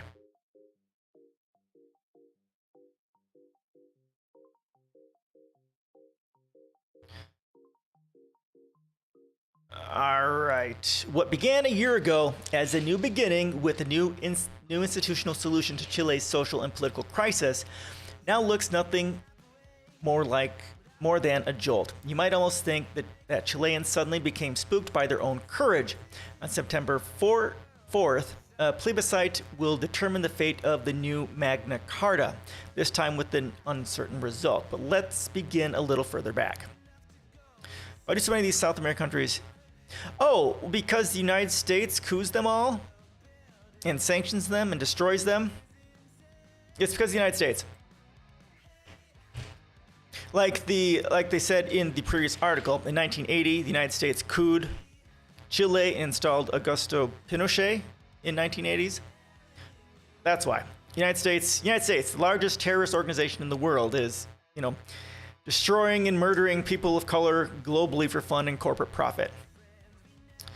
Yeah, that's exactly, my policies talk about this sort of a thing too. Where do I talk about this? I think I talk about this here.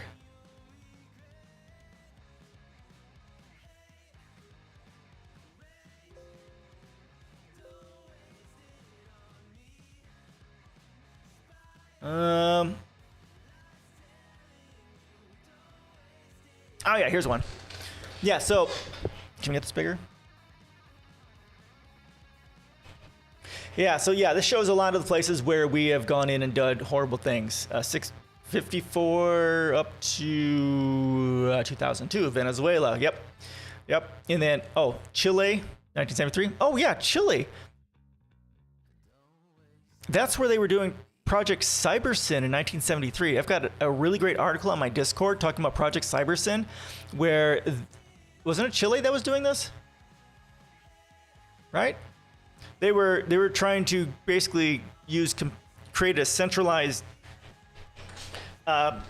government using computers and to be able to centralize everything, but they just couldn't do it because they didn't have the computing power and access to data. And then, of course, the United States went in and couped them.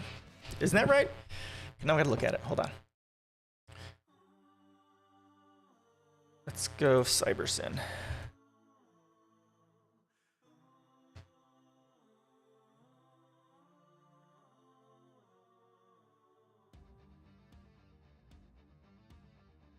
No, it's cyber. Oh, what is it?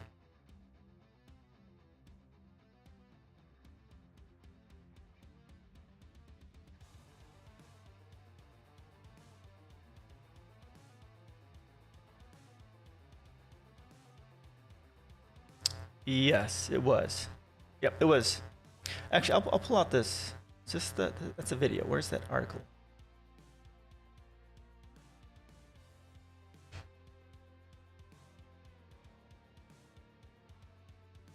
This isn't the article.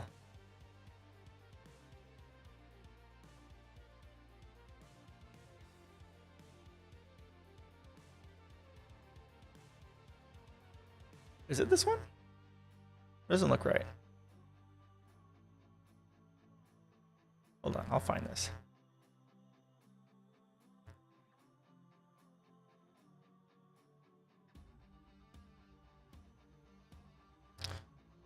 Okay, I can't find it. Okay, so yes, this is why. This is why all these South American countries are doing bad. And part of it is also the drug war. A lot of the drug war is funded through a lot of the drugs and stuff created in South America, and then the CIA ships it into the United States. And the CIA gets the drugs and funds the drugs in Central and South America to fund the CIA to help fund the coups in Central South America and all these other places. That's why.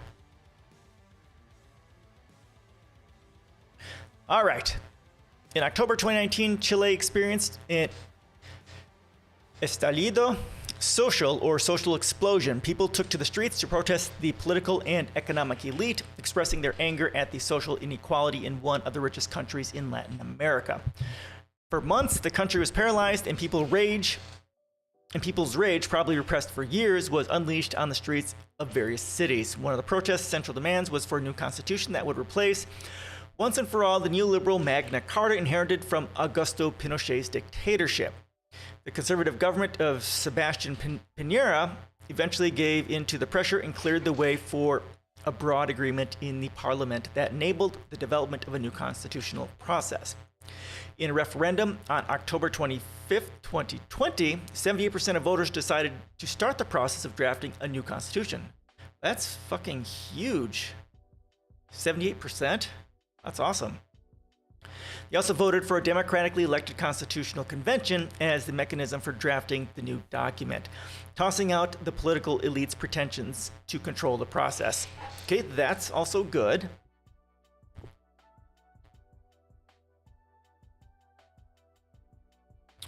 Constitutional Convention elections in May 2021 defeated the traditional political parties, especially those of the right, which did not reach the 1/3 of seats that would have allowed them to block most important changes to the current model.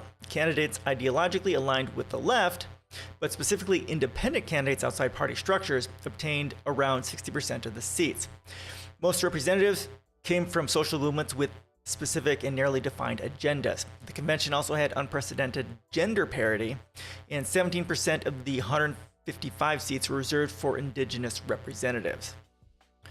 Okay. Now, I wonder what percentage of the population is indigenous. So perhaps having at least a proportional amount of the indigenous to be represented. So I'm curious if that's what that is. Over a year later, in a solemn and subdued ceremony on July 4th, the members of the Constitutional Convention handed over the draft of the new Constitution to President Gabriel Boric. With its work complete, after much hard work and more than a few controversies, the convention was dissolved. The convention's division, together with a fierce campaign by a right wing that fears losing its privileges, now casts doubt on whether the text will be approved in the September 4th plebiscite, when Chile's 14 million voters must decide between approval and rejection. Currently, the polls show a growing trend of rejection, although the number of undecided voters also remains high. Okay, so here's one of my issues with the way this is put together. Now, as you may or may not remember, I was a part of the Space Nation of Asgardia. It's kind of a micronational thing, and that was also put together by a bunch of people. It was done by committee, and it read like it was done by committee. It was very disjointed, and it lacked vision, and it frankly contradicted itself. Not that I'm just bashing that, but even like if you're putting together a document like this and it lacks vision, if it lacks, a plan of what they want to accomplish, then it's just not going to end up doing that well. Like in this case, I mean, right-wingers shouldn't honestly have any say in any of this, honestly, because they would be against the very foundations of what the Constitution is really all about, what they want it to mean: protection for the people and protection for the environment. And right-wingers are right-wing people are antithetical to that. They're against everything that makes life better for the people and for the environment. That's all they're going to do. Be against all the good change, and that's one of the problems of doing it like this. And that's a problem. That's a huge problem. And so I don't know, like here in the United States, if we were to do that, I mean, how do you do it in such a way saying, hey, if you're conservative, you can't come here. You can't be a part of this process because, you're the problem. I mean, how can you put it together so that only actual leftist people are on there? I mean, it would be difficult. Like here in the United States, we need to get a new constitution too, and it just couldn't be done because of the hold that conservatism has on our country. It just couldn't be done. I mean,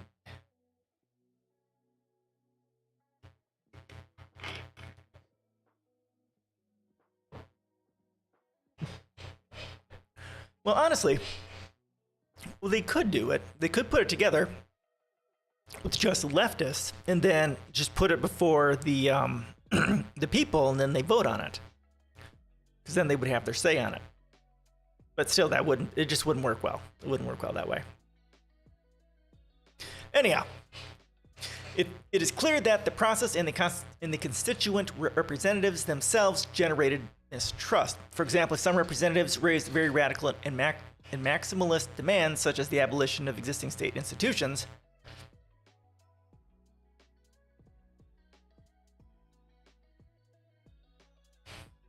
What does that mean?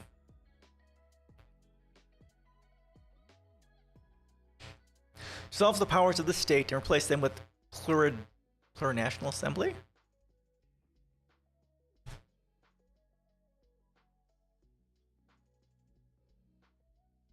Okay, dissolve the powers of state executive, legislative, judicial, and replace them with plurinational assembly of workers and peoples. According to the document, the body would compose of 600 members, and their salaries could not exceed that of a qualified worker of the great copper mining. Conventional members of the former People's List approved dignity and reserved seats, introduce a rule initiative to dissolve the powers of the state, and in its replacement create a plurinational assembly of workers and peoples. So assemblies, okay, by branch of productive sectors, okay. In addition, all positions will be revocable by a simple majority of their base assemblies and the adherence of representatives of Native peoples.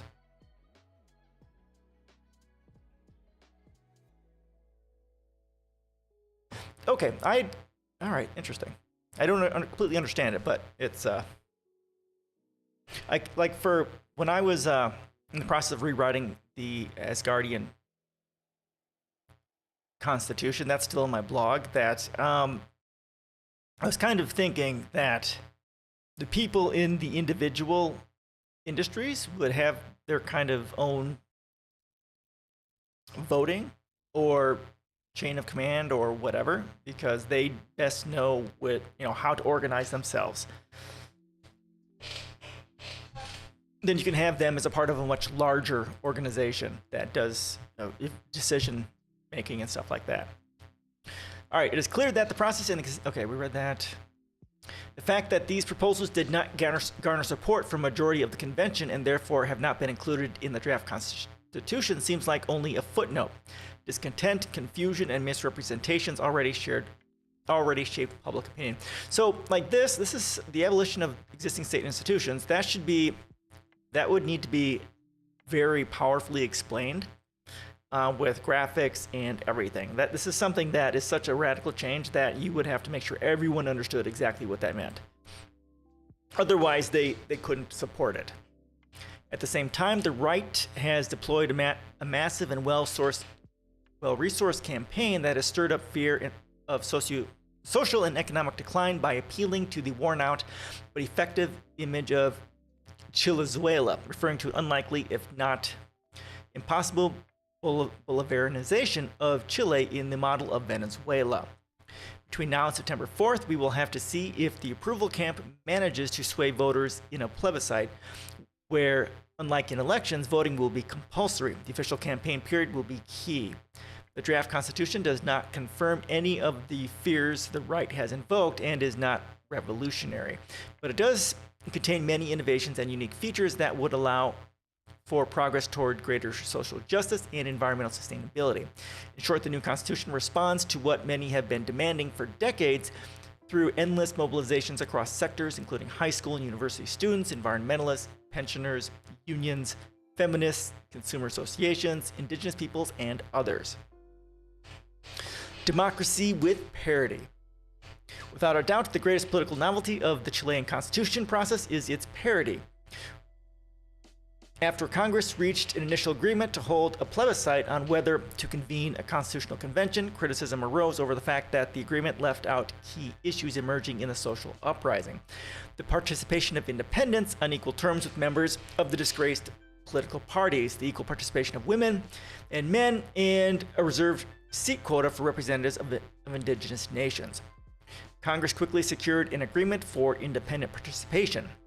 The agreement for parity took a few more months, but it finally garnered widespread support.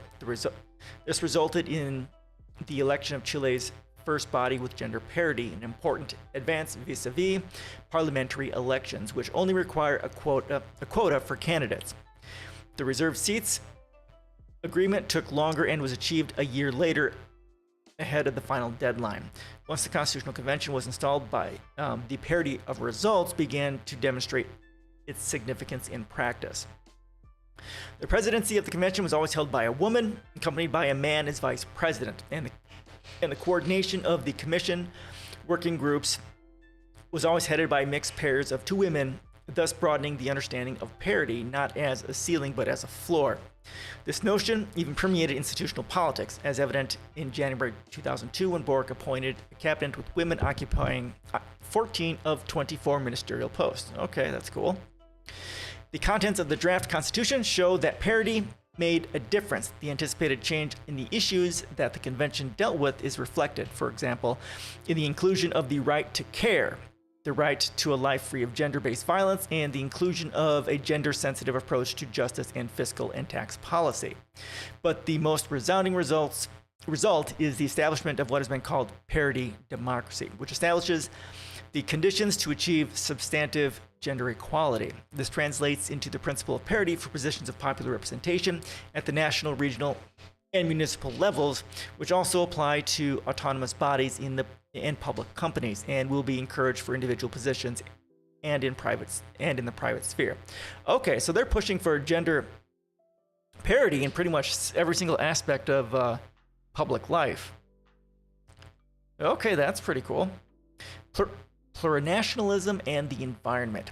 Joining the tradition of Latin American constitutionalism in recent decades, the proposal for a new Chilean constitution includes the definition of plurinationality, assuming responsibility for the historical debt of recognition of indigenous people.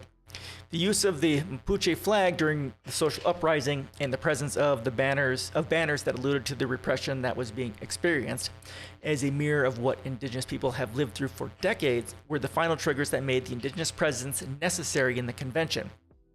As an expected outcome of having 17 seats reserved for the 10 indigenous peoples, recognized by Chile was the inclusion of the concept of plurinationality in the constitutional text. However, this decision has been tremendously controversial. Various sectors claim that plurinationalism grants privileges to a minority group, 12.9% of the population. Okay, here we go. This is what I was after. 12.9% of the population self-identifies as indigenous, and then they had 17 seats on there. So they did overcompensate, which is good. And that's kind of when I talk about some things like this. It's the minorities should be overcompensated. Their representation should be overcompensated for their proportional population. Just to say, okay, good to know, thanks. So yeah, so they got about 13% of the population, but they have 17 seats. I don't know if that's 17%, actually. There's 600 people? Oh, actually, hold on. That's not 17%. Let's do some advanced math here.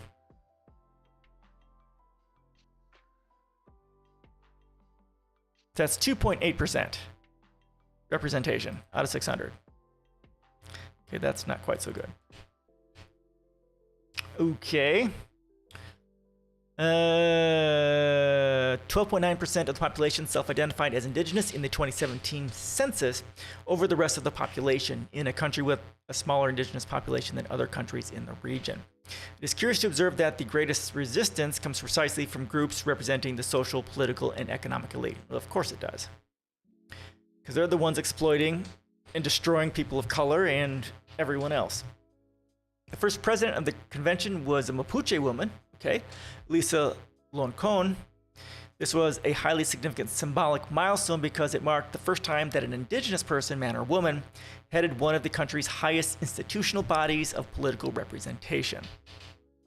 Chile also joins a new constitutional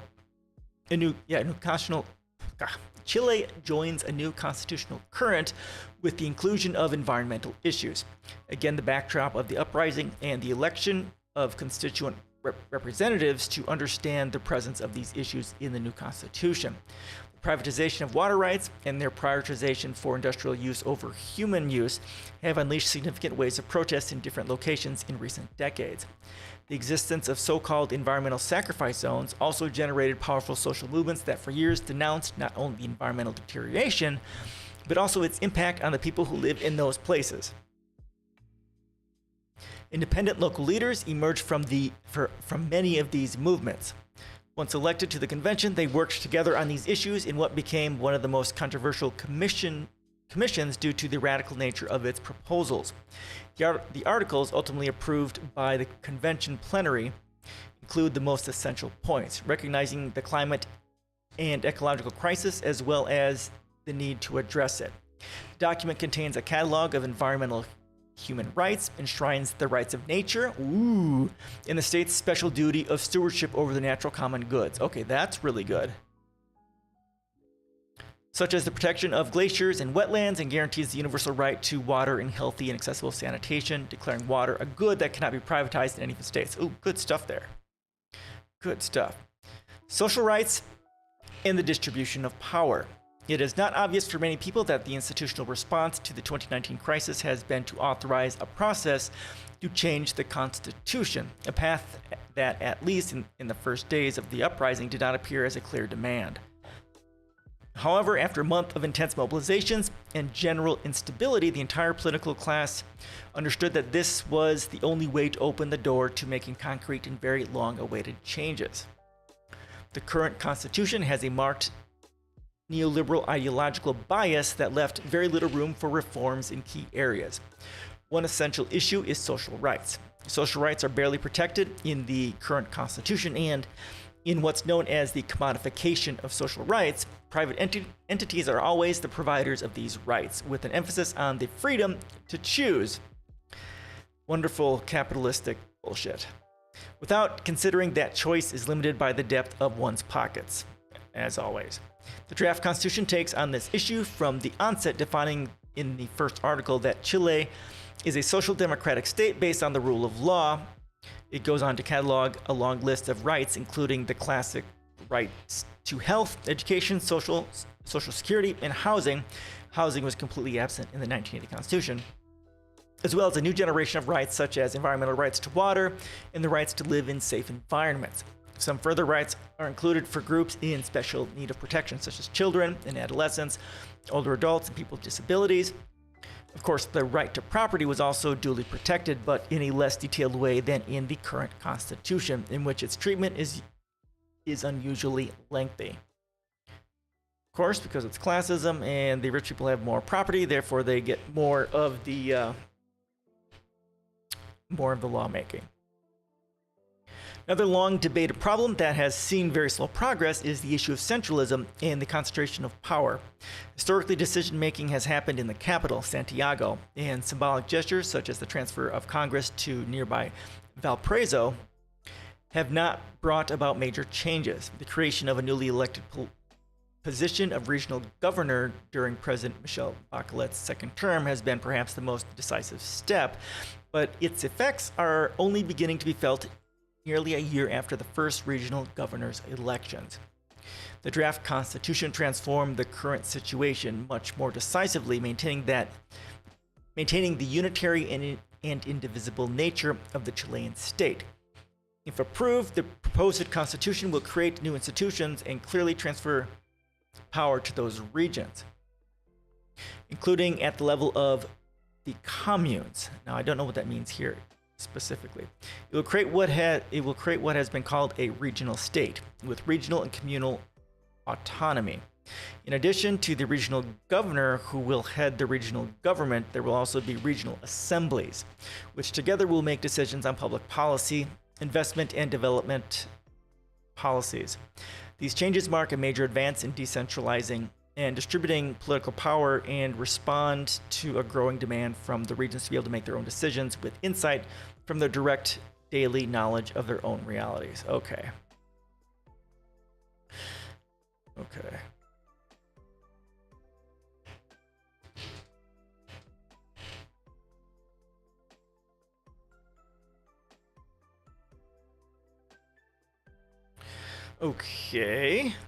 In terms of power distribution, the inclusion of various participation mechanisms also stands out. These mechanisms connect with a growing demand in Chilean society, manifested during the 2019 mobilizations and especially from different social movements. If approved, the new constitution will add Chile to the list of countries that have mechanisms for direct participation, including via popular initiatives to revoke a law or to reform the constitution, and mechanisms for plebiscites, referendums, and consultations at the regional and municipal levels. Okay, they're going for much higher levels of direct democracy. Okay, interesting. The draft constitution also amends the blockade against changes enshrined in the 1980 Constitution by reducing the threshold for general reforms from 2/3 to 4/7. I think that's from I think they were saying 67 down to 57%. For some specific matters considered essential, a plebiscite is required, provided that a 2/3 threshold is not reached in Parliament. The draft constitution thus returns the key to future changes to the citizens, which highlights the deeply democratic approach that has characterized this constituent process. The draft also contains a procedure for preparing a new constitution, absent the one currently still in force, which replicates the democratic participatory and inclusive principles, including parity of the current process. Okay, that's cool. A demand that cuts across Chilean society is the call to end abuses in the broadest sense. A 2017 United Nations Development Program study titled Desiguales highlighted the unequal treatment perceived by a larger part of the Chilean population. This feeling manifests, for example, in response to the low penalties some important business and political leaders face for their involvement in illegal campaign financing, versus the full weight of the law that falls upon ordinary people who commit minor crimes. This feeling is also seen in the treatment received by those who use the public health system compared to those who can access the private system. Similarly, scandals of corporate collusion to artificially raise prices, abuse interest rates charged by some companies, the collection of so-called ghost fees by the private pension system, and endless other cases constitute the backdrop for this growing unease over abuses of power that was clearly expressed in the streets of 2019. Yeah, just more corruption, taking more money out. The proposed constitution takes up the gauntlet of this discomfort, calling for sanctions against any conduct contrary to the social interest, such as collusion and abuses that affect the efficient, fair, and loyal functioning of the market. And it gives the state the duty to promote integrity and eradicate corruption with measures to prevent, investigate, prosecute, and punish such crimes. It also stipulates transparency as a constitutional principle and broadens the definition of public information. Okay, that's good. So again, so it's hard to get rid of corruption. If you have high levels of socialized programs, that's one way to get rid of that corruption, because that will get rid of high levels of inequality. It all comes down to getting rid of inequality, and that to do that requires high levels of socialized programs. You have to increase the minimum wage. Honestly, they need to have a maximum wage too. That's my policies as well. You have a minimum wage that is a thriving minimum wage, and then you have a maximum wage. And then above that maximum wage, it's 100% taxation. So it takes everything. So that way you very carefully control the level of inequality in the country.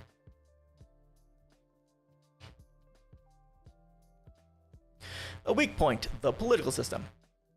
The design of the new political system has generated the greatest doubts with respect to the results of the plebiscite. In the course of its work, the commission responsible for drafting this part of the Constitution saw deep disparities between the different collectives' proposals.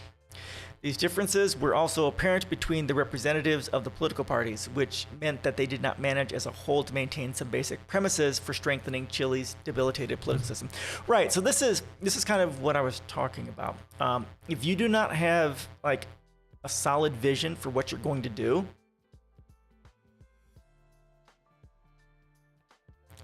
okay, that they did not manage a whole.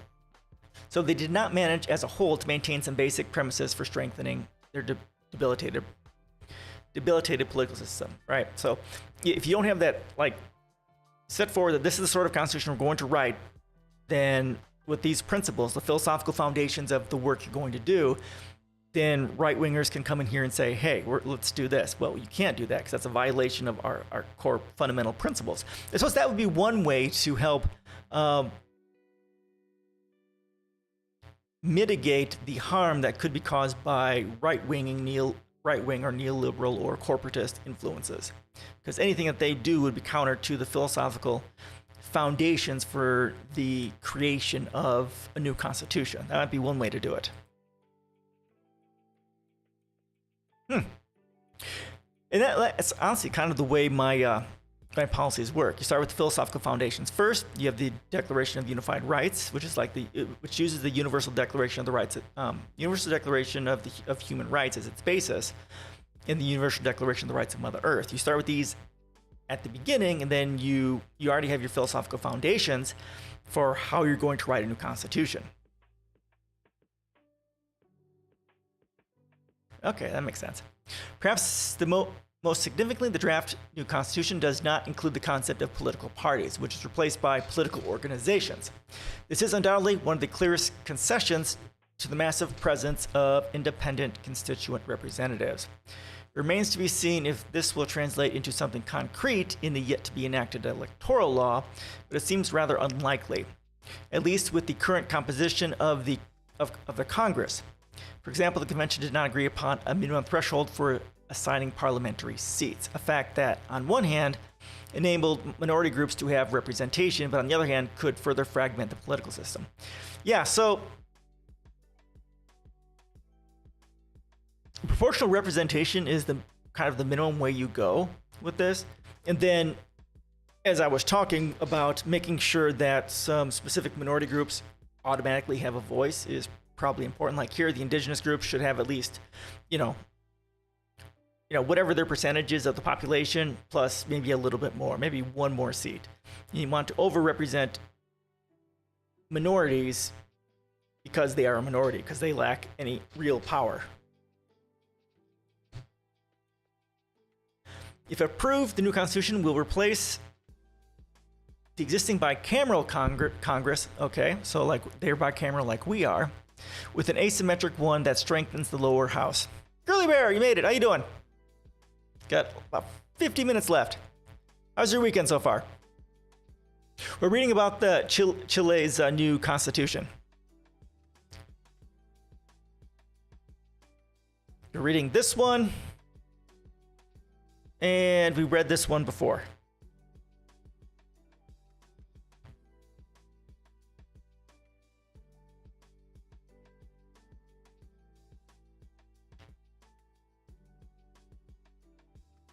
So they have, bicameral Congress like we do. Let's see. Your COVID is gone? Oh, thank God. My boss got COVID, like on Wednesday or something like that. No, she was diagnosed with it. That sucks. I'm glad you're doing okay. Finally, good. Good to hear. Just I worry anytime someone gets COVID, even if you have been vaccinated and stuff like that, because you've got lung damage, brain damage, heart damage, ear damage, diabetes, at least in kids, and then also, of course, long-term COVID. Yeah, I bet you were. This BA.5 is no joke.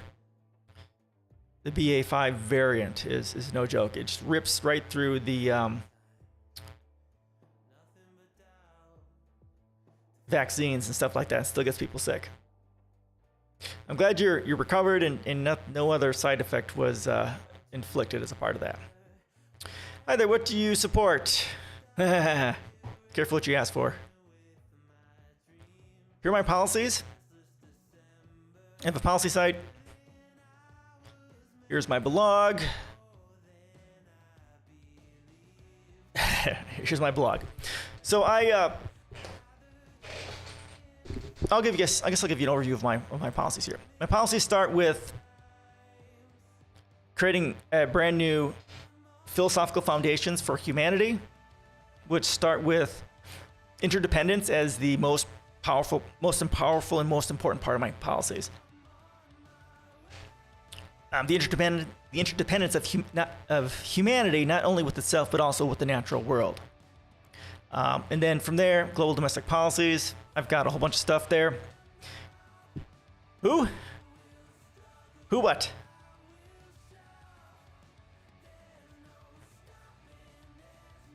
What do you mean who? This is my policy site. I wrote this. It's about 200 pages long, like 205 pages for the whole thing. I have it set up like a book so that I can hopefully print it out at some point if I can find a way to do it.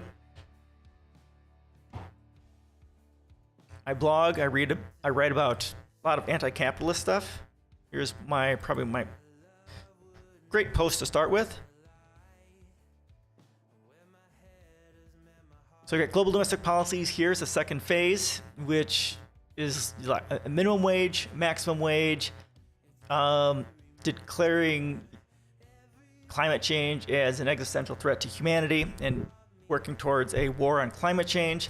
The United States becoming the largest terrorist organization in the world, universal health care, universal education.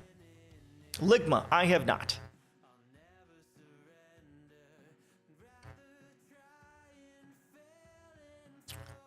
Proportional representation with, what's the other part?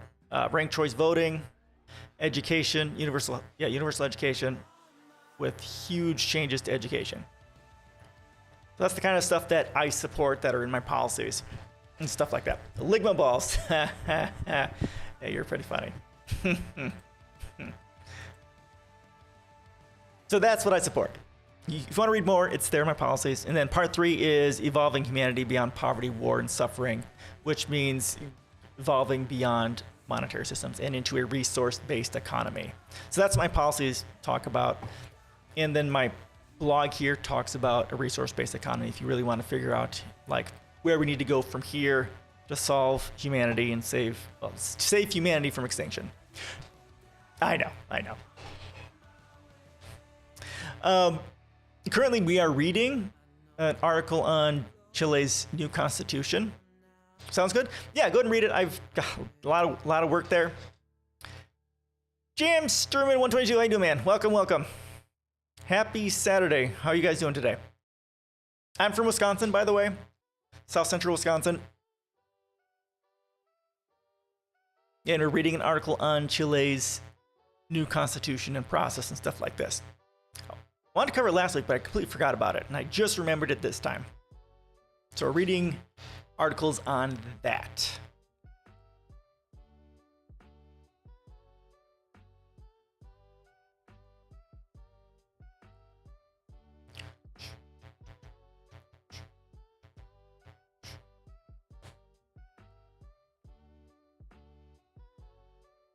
Oh, you're from Chile? Oh, okay. What are your thoughts on the new constitution? From what I've heard, it's a lot of really amazing stuff. I'm jealous if it gets passed. And do you consider yourself conservative or, well, progressive or leftist or whatever?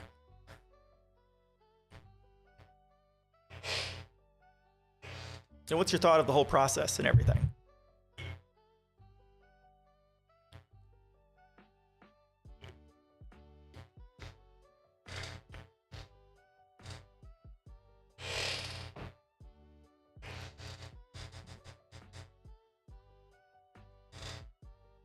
Yeah, we're just reading here that it gets rid of a bicameral legislative body, Congress, and shifts to a unicameral one, so there's just one body, which is, I've considered doing. I haven't, I've considered adding something like that to my policies, but I don't know enough about, the differences between them and what's better to do.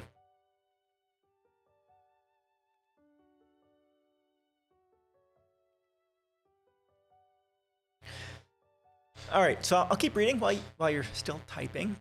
If approved, the new constitution replaces the existing bicameral Congress with an asymmetric one that strengthens the lower house and replaces the current Senate with a chamber of regents. You're loving it at the moment? Okay, good to hear. Good to hear. Yeah, everything I've read about it sounds fucking amazing.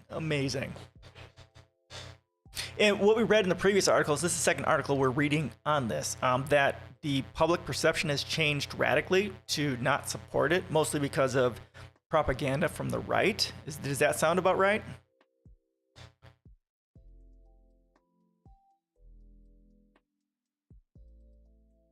Also, let me know if I'm talking too fast. I can definitely talk too fast. When I started streaming, I did talk slower, but I'm just... which I probably really need to get back to.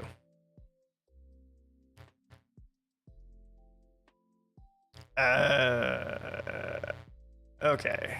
It strengthens the lower house and places the current Senate with a chamber of regents with more defined responsibilities. That sounds great? Cool. Traditional political parties, which have a greatest representation in the Senate, have strongly rejected this important change. The new charter grants the lower house the ability to propose reforms like public spending, but that will require presidential support, which could be a point of significant tension between the two powers. See, I have issues. I don't know the solution to this, but the issue with the president or someone at the top that gets to sign something into law and say yes or no to something. You're DC? I'm in Wisconsin, South Central Wisconsin. DC, I was there once. Spent like a week there. It's pretty neat.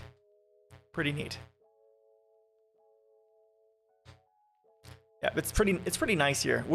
Wisconsin is kind of, it's better than I think other places because the effect of climate change is going to be isn't going to be as horrible here. At least that's my my hope, because we're not on the coasts and near fault lines and stuff like that. But yeah, my grass hasn't been like fully green really this year. It's been fairly green, but with the mix of yellow and brown in it, because there just isn't enough water in it. Dropping to Santiago. Ah, okay, cool. Santiago, Chile. There could be riots if you're not careful. Wait, in the United States? Yeah, no. We're too impoverished, too brainwashed by propaganda. It would be nice if there would be. I mean, riots, not just race riots because of, police officers murdering people, but, riots and protests for actual real change, much like happened in Chile. I mean, we desperately need a brand new constitution. Desperately need a brand new constitution. It'd be nice if Americans could get up and start protesting and demanding change, because nothing's gonna happen until we till we do that. Power will never concede itself. It has to be demanded, right? I don't know who said that. The quote is something like that. But it's the fact that so many people are impoverished and struggling is gonna make that very difficult, or it might make it more likely. So I don't know. Maybe someday we'll be fortunate enough to have that, to get true systemic change. Hello, Sibenat. How you doing today? Where are you from? I'm from Wisconsin. We're going over an article on Chile and their new constitution. And we have a person here from Chile as well, which is kind of nice. I'm really excited about it. I'll go and throw this post in chat so you have access to it.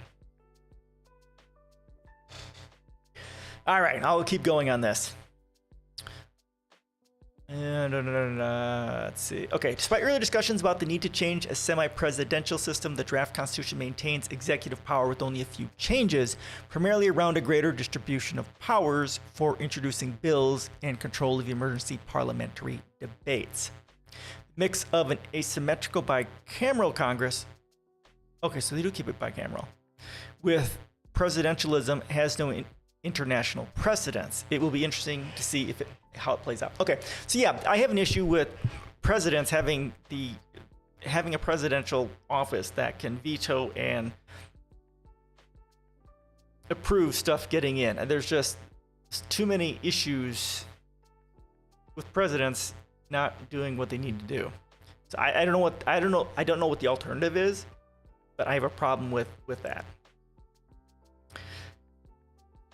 Oh, there's like in Wichita. Oh, okay. Cool. You're in Kansas. I think I have some friends out there. I haven't seen it since I was in the military. What's it like out there? Utah, Kansas. You're down there. There's like lots of fires in Utah where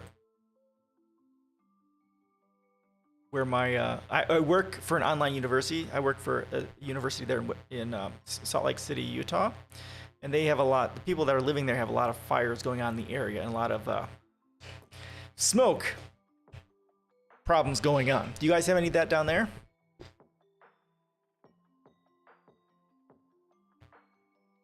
We don't have anything like that going on here in Wisconsin, thankfully.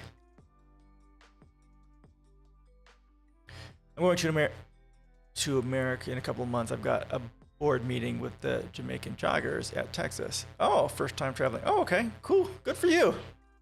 Welcome to America. Yeah, welcome to America. Not recently? Okay, good to hear.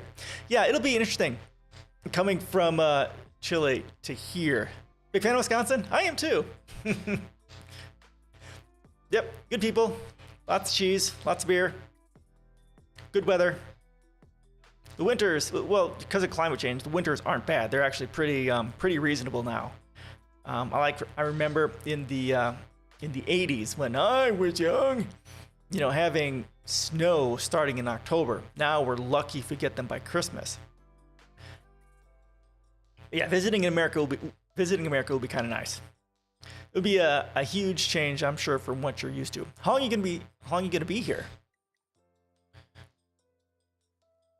A week or two? Probably just a weekend. DC is quite a drive from here. About it. Oh, what have you heard that makes you nervous? I mean, there's a lot of reasons to be worried about the United States. We're kind of messed up and all, but I mean, if you're just visiting, that shouldn't be too much of a problem. Especially if you're in DC, it should be okay there. We've got a huge racism problem here, right?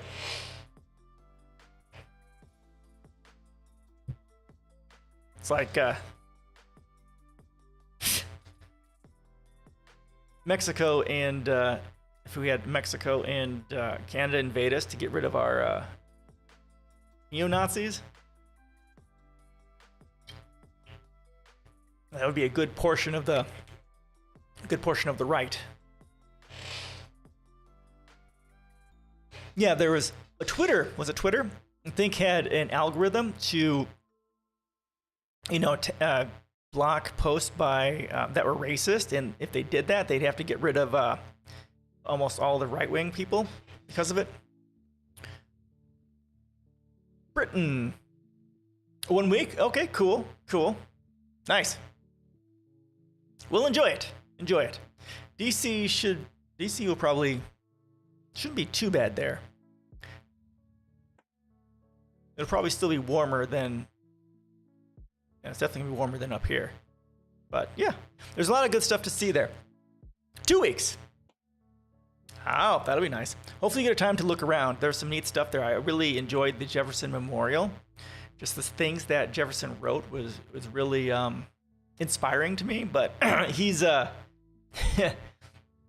most of our founding fathers, they were, slavers and had other issues going on. But, for what he wrote, it was really, really inspiring. You got the Washington Memorial, the Jefferson Memorial, and lots of things you can check out there. And I think they're pretty much all free, too, if you have the time. Perhaps with the 2 weeks you're staying there, I don't know with the Jamaican joggers, that they'll already set up a sightseeing trip. That'll be cool. Well, good. I hope you enjoy your time there. It'll be fun. Hopefully.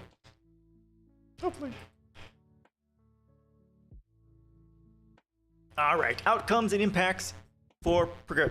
Oh, Gillette, how you doing, man? Welcome. It's been a while. How you been doing? We're reading an article on Chile's new potential constitution. Got a lot of stuff going on today. Go ahead and throw that in there for you. Yeah, I've got about half an hour left to stream. You're fine? Good. Good to hear. I'm doing okay, too. I have a new office where I'm in. I've been in here about 2 weeks, I think. At some point, I'll put pictures in once I get the shelving and stuff in. It's nice. I've got my own office, storage space for books, and storage space hopefully for computer stuff, too, once I get the shelves in. What do I think of Britain? Well, it's one of the largest imperialist. Yeah, monuments are cool. They're very cool down there. It's one of the original imperialists that, of course, the United States sprung from. And there's, just like any Western country, a lot of corruption, very, corporations control everything. Boris is horrific, just like Trump was horrific. So, it's Britain, like the United States. Both very broken.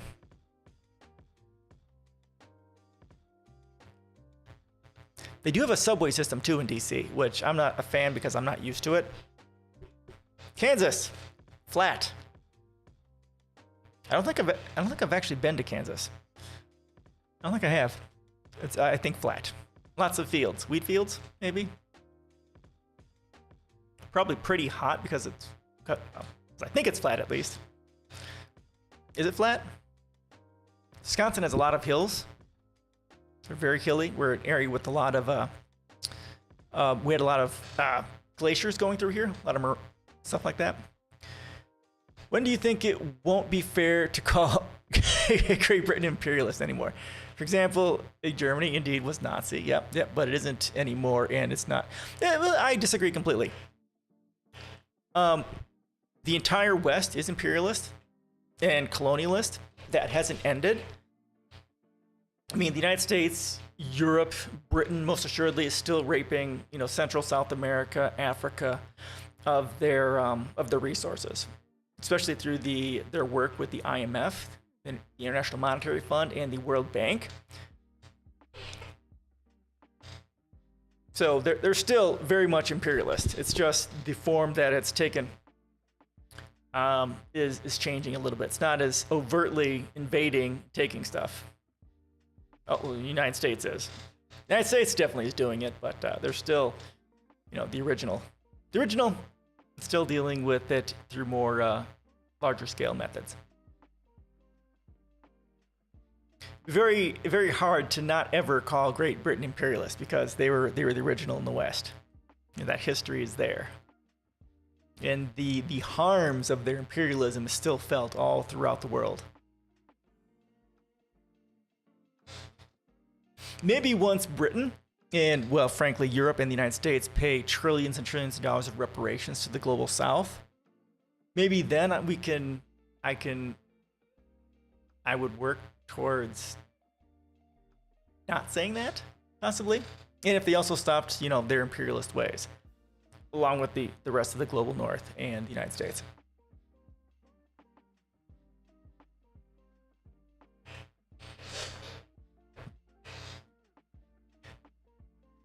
I talk about reparations here in the U.S. Machine for War and Terrorism. Yes, but it isn't imperialist anymore. It doesn't control other nations. It does, actually. There's a few countries still. There's British Guyana or something like that. And sure they have, okay, let's look at this. British territories. Capitalism does equal imperialism. Yes, it does. Because imperialism is created because of capitalism. Trying to buy so that I can expand. Oh, okay. Good for you, dude. Well, if you want capitalism, the United States is the place to go. British Virgin Islands, Cayman Islands, Falkland Islands. Well, right, because of money. Money is what drives it. Or actually, if you want to go further back, it's actually scarcity. I've got a whole thing on that. It still has some islands and stuff going on. And non-capitalist countries were imperialist as well. Like, what countries were not capitalist? And when I say capitalist, I mean you're using money. If you're using money, you're capitalist, period, full stop. There really haven't been any countries that have not used money. The communist, in quote, socialist countries, they use money too, so they are, quote, capitalist.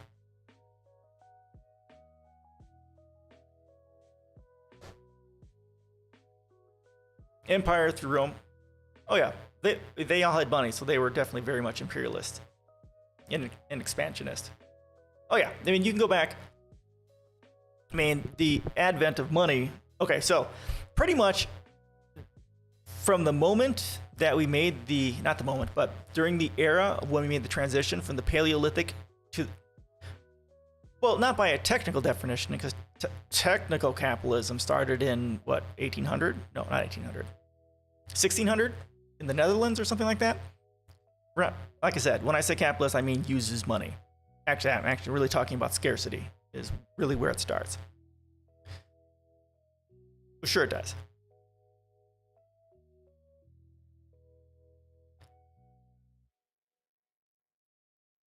Okay, if you're going to be technical, sure, maybe. But ultimately, everything that is wrong with humanity starts with the moment, it starts from the transition from the Paleolithic to the Neolithic. Because when we were hunter-gatherers, we had relative abundance in resources. But once we go to farming in the agrarian revolution, and that shift to the Neolithic revolution is where we get high levels of scarcity. And that's where tribalism, patriarchy, war, violence, everything starts right there. And that's actually, that right there is kind of where it all starts, where there's tribalisms and war and competition and exploitation, and everything starts there from that transition point. Once we go to farming and agrarianism, then that leads to competition between nation states and genocides and invading. Instead of working together, we murder everyone, and that's where it really starts, right back there. And just monetary systems just as another form of making that stuff work. Not the same as big societies with large populations. You can't support big societies as hunter-gatherers. Well, you could. It's definitely not as efficient. And as long as the resources are there, because the big benefit for hunter-gatherers is they travel with the herds and the weather, and they can grab the food as they want, and it grows. But yeah, you're right. Eventually, you would have to get down and do farming to support them. Yeah, you're right. Yeah.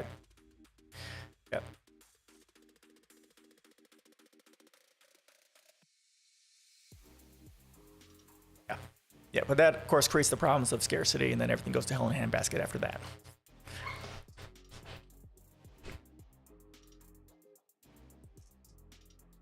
At some point, I'll have a blog post on that with some the infographic. If you go to here, I'll bring this up.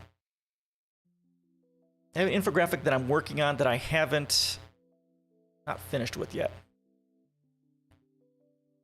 Is it here? It's not here.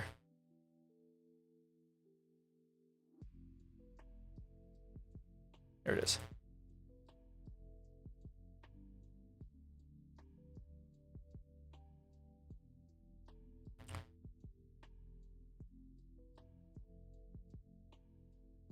So, I can't go too much bigger than that. And that's why people start specializing in one thing. Yep, that's exactly right. Yep, that's exactly right. Yep, as your population goes up and you are able to keep up with the food, then specialization of labor starts. Yep, that's exactly right. Yep. Well, trading doesn't necessarily develop by virtue of that. Trading has kind of been a thing, but yeah, the specialization of okay, I can go with that, I guess. Once you have specialization of labor, then people need to trade things in order to get the other things that they can't make. Okay, interesting. Yep. Okay, I'll agree with that. See, like right here, I've got the I'll just make it bigger. Paleolithic, hunting and gathering. Then once we get to the Neolithic revolution, we get high scarcity, patriarchy, competition, protection of resources, protection of territory, private property. That's where private property starts, is in this era, the Neolithic revolution. And then violence starts. Then it continues up until we get to like about 6,000 years ago, when money and debt becomes a large-scale thing. And then we get nation states and high levels of inequality and stuff like that. And then we get to the world of today. About 20 years ago is where I kind of draw this line. I draw this line kind of where at the beginning of Amazon, in Wikipedia, Google, and stuff like that. We still have nation states, but we make the shift from relative scarcity to artificial scarcity. But we still have patriarchy and gross exploitation, devastating inequality, climate change, war, imperialism, colonialism. Well, it is, as long as people are competing. I mean, inequality is essentially a foregone conclusion within monetary systems. That's just the way it's going to be. There are ways you can, of course, reduce it, as you kind of see in places in Europe, especially in the Nordic countries. But even they have the highest levels of wealth inequality in the developed world, because that's where the technical capitalism actually started. As long as you have competition, inequality will always be a thing. And that's why fundamentally my policies are there to make that shift away from competition to cooperation. And that's fundamentally the issue. Well, I talk about competition is a byproduct of specialization. Yep, once you specialize something. Well, but that's only because of monetary systems. So if you had a society where everything was provided for you, like through a resource-based economy, specialization wouldn't require trade at all. As we established, well, it is within, thousands of years ago, sure.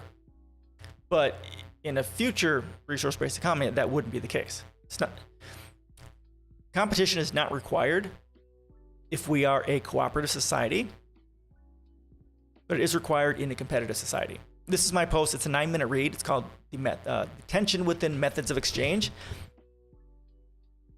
And that explains the basis of how competition, honestly, scarcity creates this issue.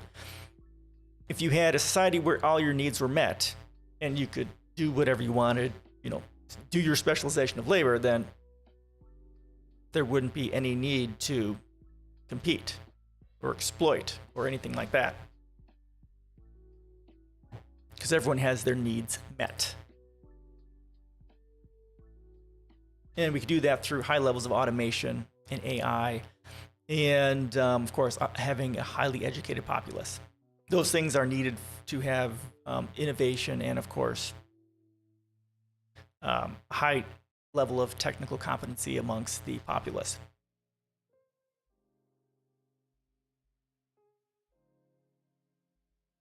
That's such magical sight. Oh God, no, never. It'll never happen.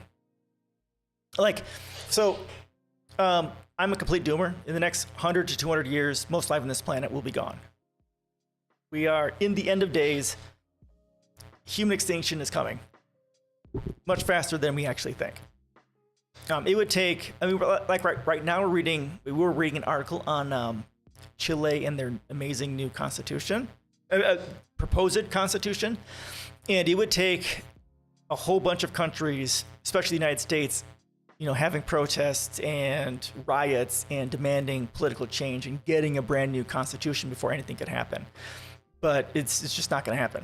And don't you think that such societies will automatically rise as technology? No, it won't. Not necessarily. Eventually it will, giving hundreds and maybe thousands of years, that might be the thing. But because of capitalism, monetary systems requires competition and exploitation, it isn't a foregone conclusion. At least these are the requirements. Well, sure. It's possible. It's not a foregone conclusion. If it was, we wouldn't be where we are today, potentially. Because honestly, once Amazon got to the point where they're,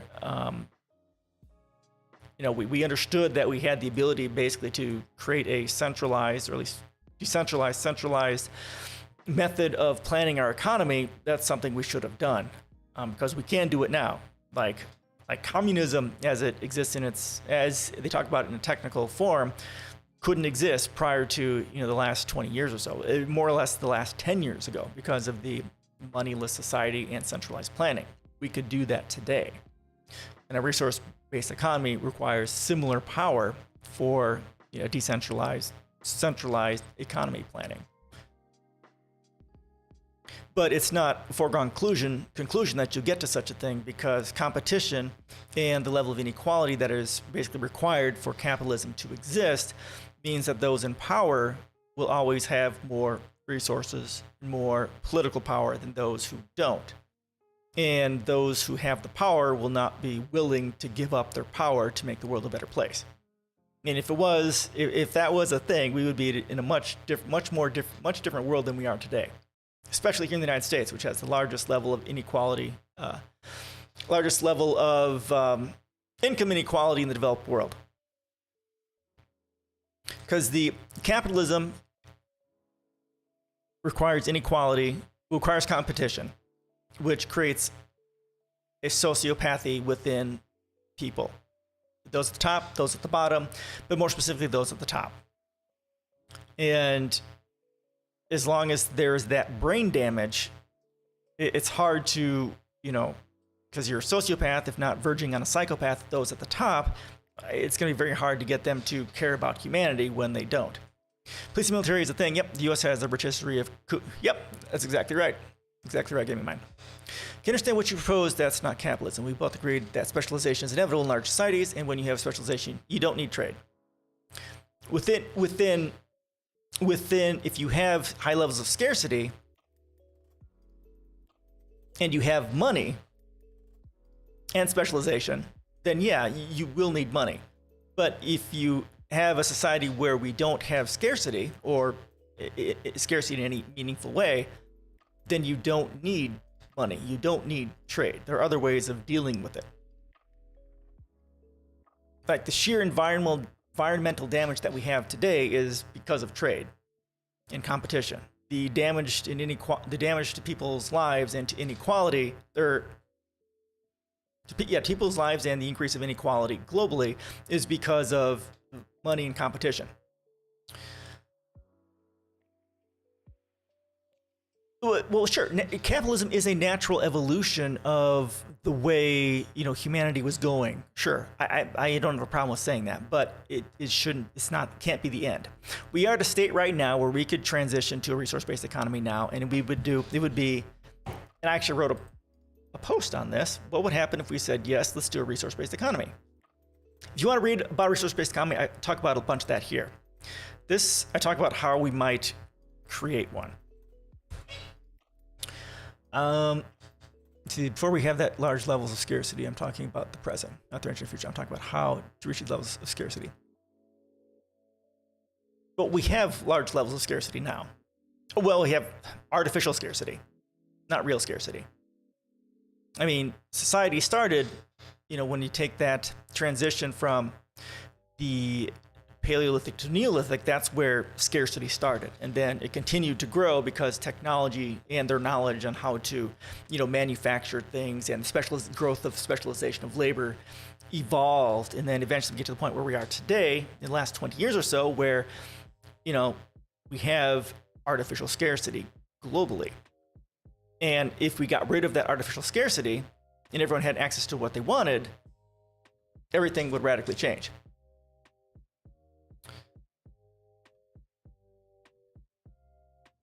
It's a resource-based economy. So take this, right? We have artificial scarcity. I've got lots of, if you read my Cancer of Capitalism post,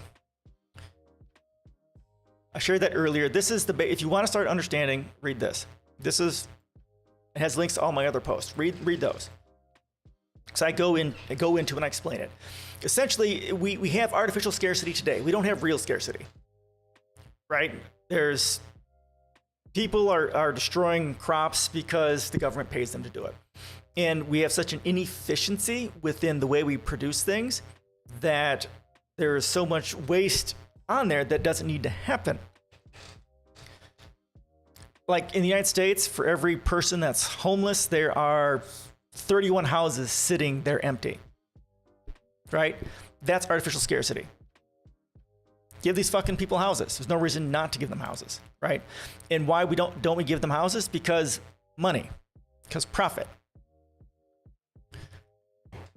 So in a resource-based economy, there is no money, there's no real trade. Everyone gets what they want. We have a library right here in the United States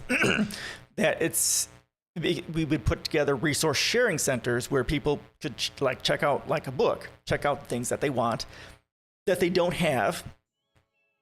That way we get rid of a whole lot of waste. Public transportation, universal healthcare, right? Universal housing, universal transportation, universal access to everything. So there are limits. There will be limits to what people can have. You're not going to have people living in mansions or anything like that, right? So you move towards getting rid of artificial scarcity, make sure everyone has what they want. But you have to do that within the limits of, this is the ground. Everyone has access to this, at the very minimum. And then there's also a maximum. You can have anything you want between those. And that's it. And that has to be done within the calculation of sustainability. We don't have those things. Not like I'm talking about, because I'm talking about there is no money. They are still very capitalist, and they are still very right. They have a lot of socialized stuff, but that's not a resource-based economy because they use money, and they still have capitalism there in the more technical aspect. Yes. So there is no money, and there's fairly strong level of centralization and stuff like that. You don't trade. There's no reason to trade. Because like this, so the money that you make, and not the money you make, if you look at food production will be determined by trend analysis and using AI and computers, right? Then you'll be using, yes, Sweden still exploits the global south. Yeah. If Sweden had balls, they would stand up to the United States and say no, but they benefit from it. So like through the United States, right? You'd have the production of food would be highly localized. And then what food they make would be, everything they make would be made for their people locally. And then what they make would be determined by what people actually eat. So like maybe the food production will be localized, hyper-localized to the county, and then spread out to all the other cities in the county. People want food, they get food. It's that simple. And then you, with your education, you want to do something, you go do it. If you want to read more about that, my blog posts go into it. Why do you need money to trade? Right, it'll be based on needs, right.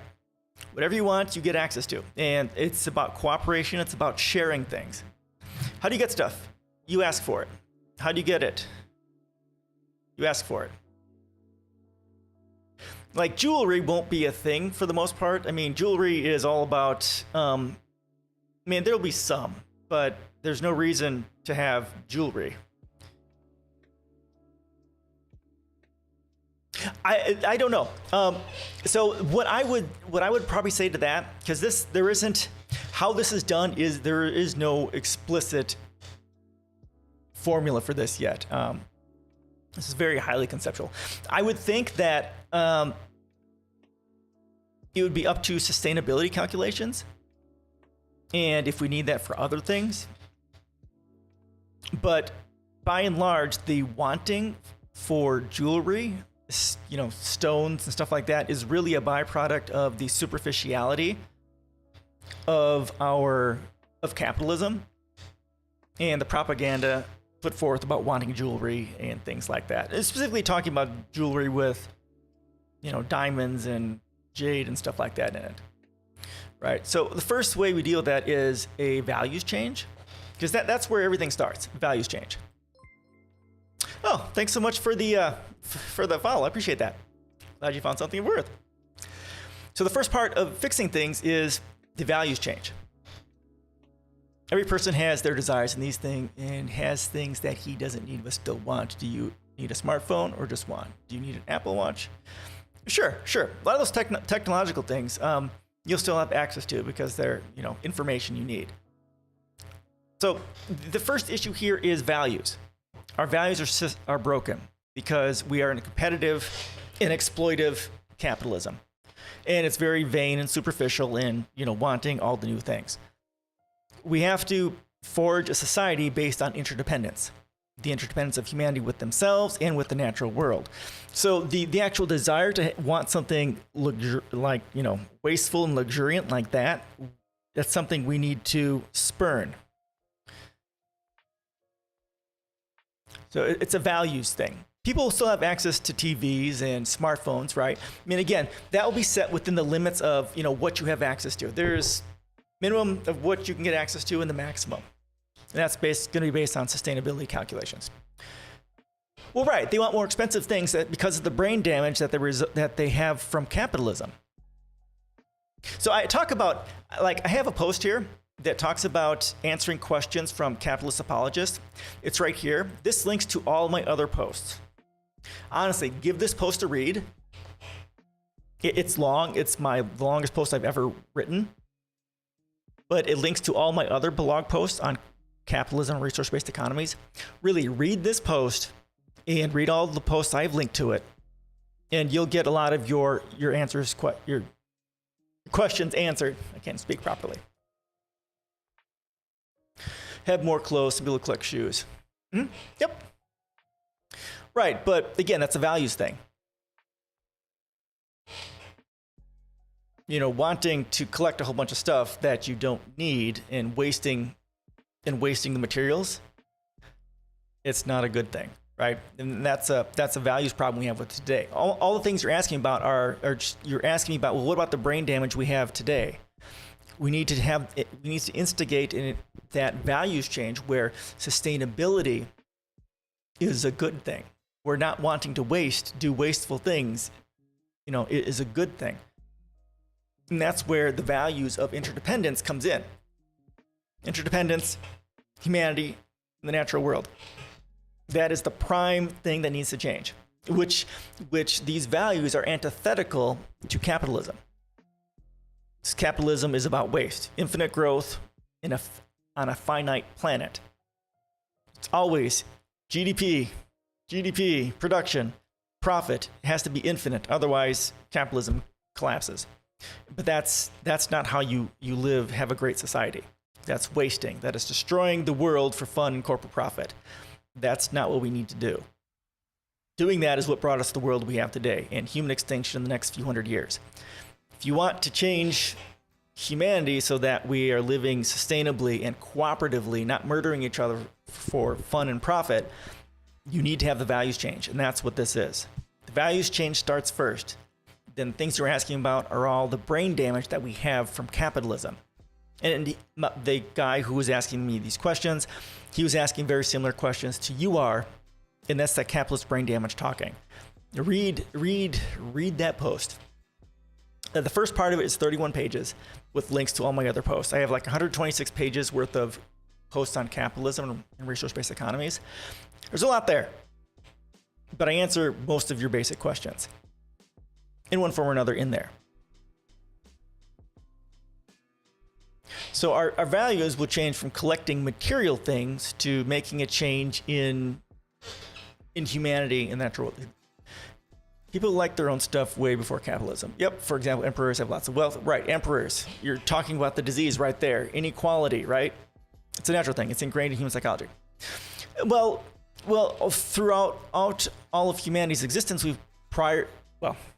not all of our existence. It starts with the moment that we make that shift from the Paleolithic to the Neolithic.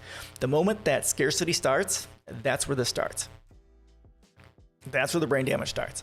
That's where the wars, the tribalism, the competition, the territoriality, it all starts there.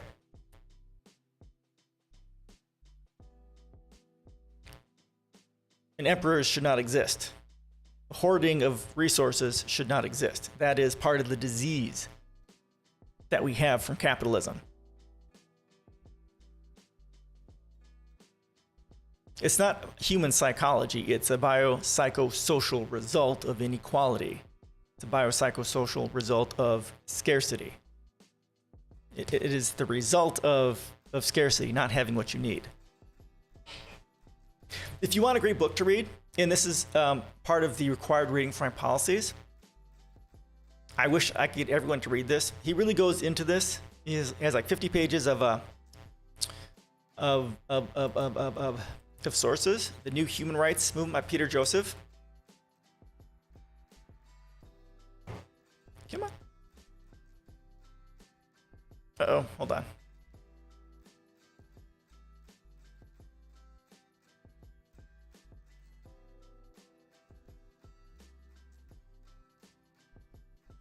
There we go. It's right here. And if you go to this page, this is a link to the book, and then this is his talk in 2017. Purchase this book. If I could buy this book for everyone in the world, in the developed world, I would do it. He goes in to explain the issues with capitalism and just gives kind of a basic, but inequality is inevitable in a society that doesn't produce everything for everyone. And it's not possible today. Yes, it is. It is possible today because we don't have real scarcity in the world. We have absolute scarcity. Or absolute. artificial scarcity. Like United States, in the United States, 31 houses sitting empty for every person. The United States wastes 40% of our food every year. We have enough food. We can make enough food on this planet for what, almost 10 billion people if we get rid of all the inefficiencies. There is enough. There is enough. There is enough for everyone to have what they need. But it requires a complete and total radical shift in our value system and also the way society is organized. Society is organized around competition and toxic individualism. That's the cities we have today. It needs to be reorganized around cooperation and mass transportation and centralization. Also, only a small fraction likes to collect shoes. Yes, because they have the money to do that. Doesn't mean you can't have one pair of shoes, and if you augment what is like owning 2 mansions, they can't do it.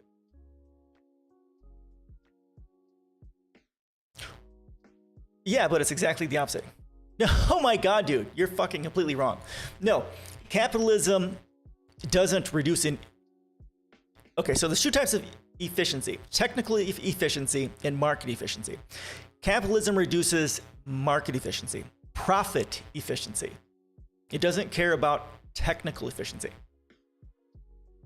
That's exactly right. Is having 30 houses sitting there empty while people are dying in the streets, is that efficient for you? Throwing out 40% of our food, is that efficient for you? Capitalism cares about market efficiency, profit efficiency. That's it. Actual technical efficiency is getting rid of waste, increasing sustainability, making sure everyone has what they need. What I'm proposing is the antithesis to capitalism, because the primary goal in capitalism is profit. It doesn't give a flying fuck about people. It doesn't care about the environment, because there's no profit in that. You know, climate change very efficiently, but not doing anything when line goes up. Well, right, sure. You get more profit efficiency the more efficient you are with the resources, the more you produce. Right, but that efficiency comes with a cost. It's that negative externality. It comes from inequality, exploitation, sweatshops, pollution, right?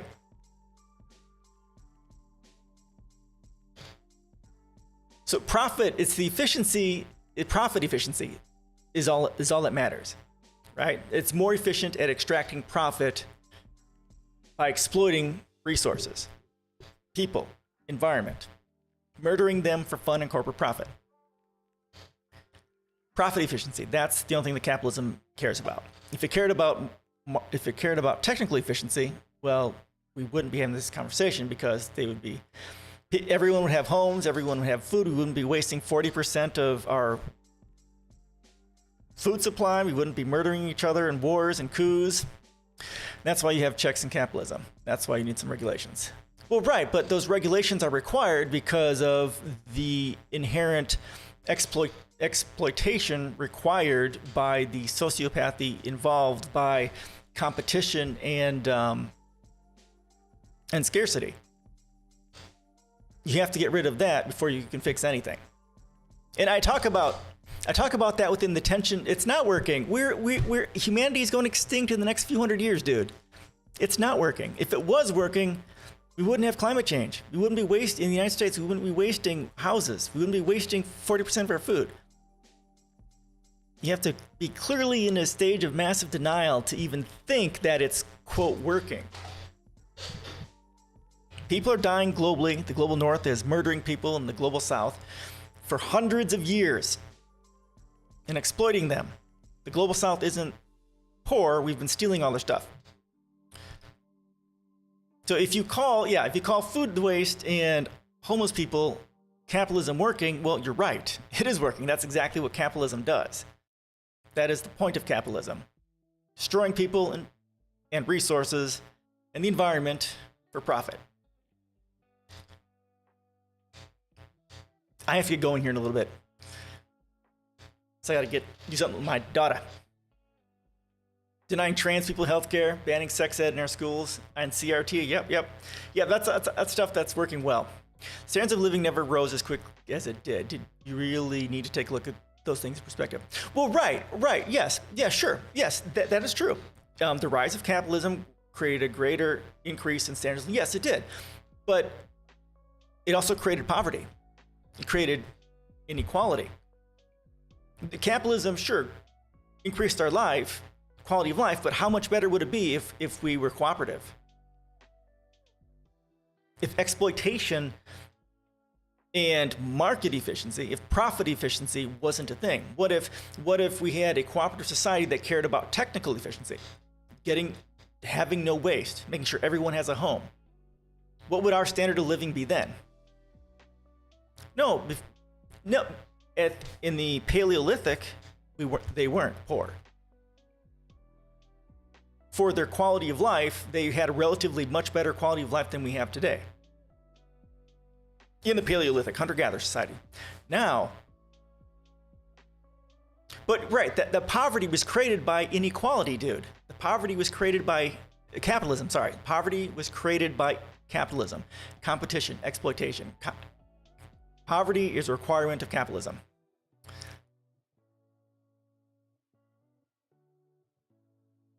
Yep. Not the US. Yes, China. Once China opened its market, what's stopping? Well, China was never communist, first of all. There has been no communist country in existence.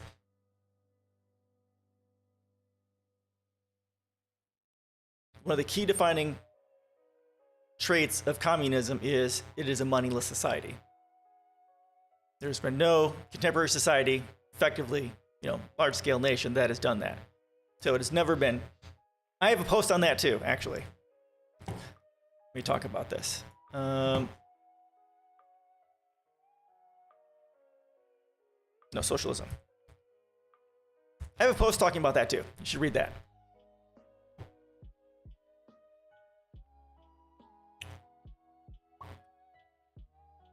China would be described as state capitalism. I think that's how it was described. Here it is. Here. Learn something about the communism and socialism.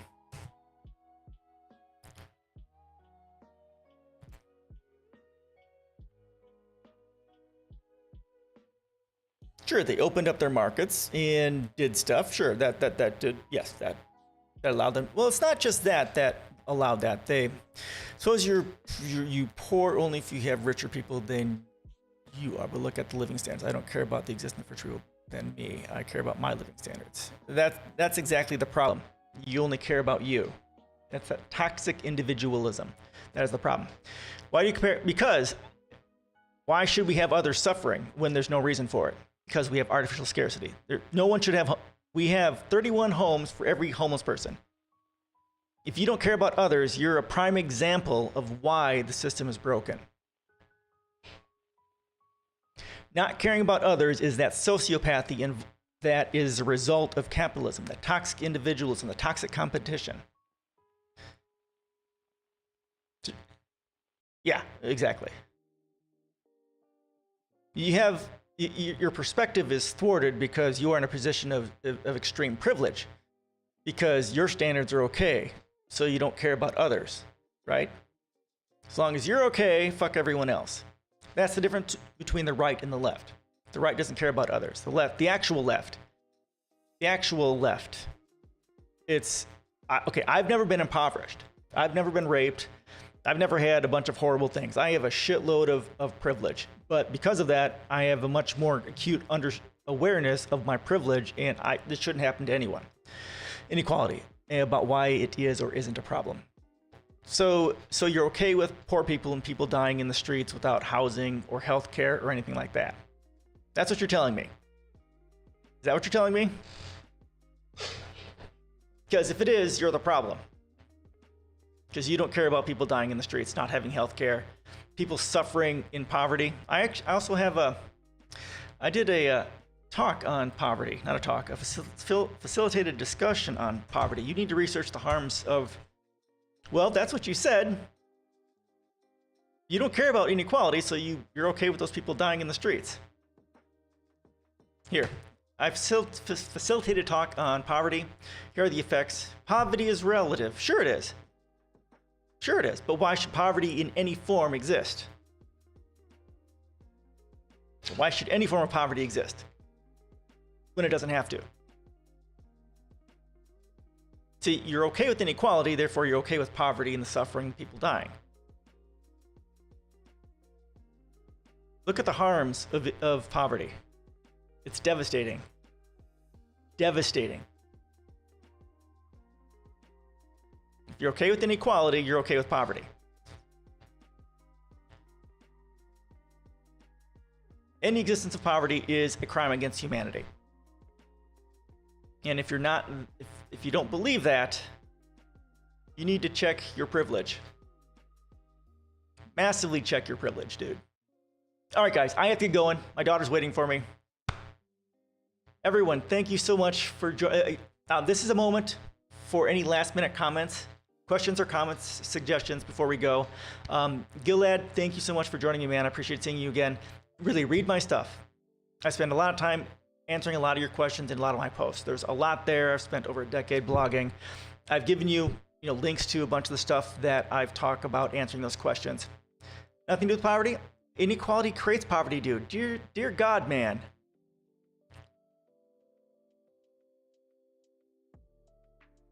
Well, that's not a thing. It does. Okay. Anybody else? Last minute chance for question or for comments before we call it today. My daughter's waiting. She needs to be fed. We need to go someplace. Really, man. Gilad, read my post. Read it. Read it, read it, read it. Get that book. It is mind-blowing. Yeah, you too, man. Get some sleep. Go to fucking sleep already. Curly Bear. Oh, that's right. You're here too. I'm so glad you're here too. Have a great week as well, Curly Bear. Yes, thank you, Gilad. I appreciate it. Yeah, take the time to read. And if you have any questions, feel free to message me. Discord is better, or Twitter or Facebook. I don't actually, I only go on Twitch once a week when I do my stream. Yeah, you're like super late. Go to bed, dude. I appreciate you staying up. Get some sleep. So yeah, if you have any other questions, you can send me a bunch of questions and I can try and answer them. Like some of my resource-based economy, capitalism posts are all about answering questions from people. So that too. All right, everyone. Thank you so much. Thanks for the conversation. Thanks for gifting me with your time. I really do appreciate it. Have a great weekend. See you next week. Bye.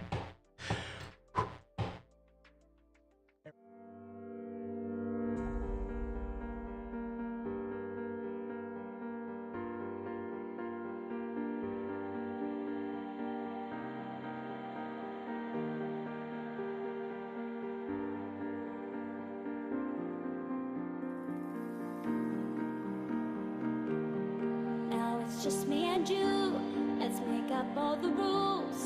Count to 10 and watch the stars turn blue. Watch the stars.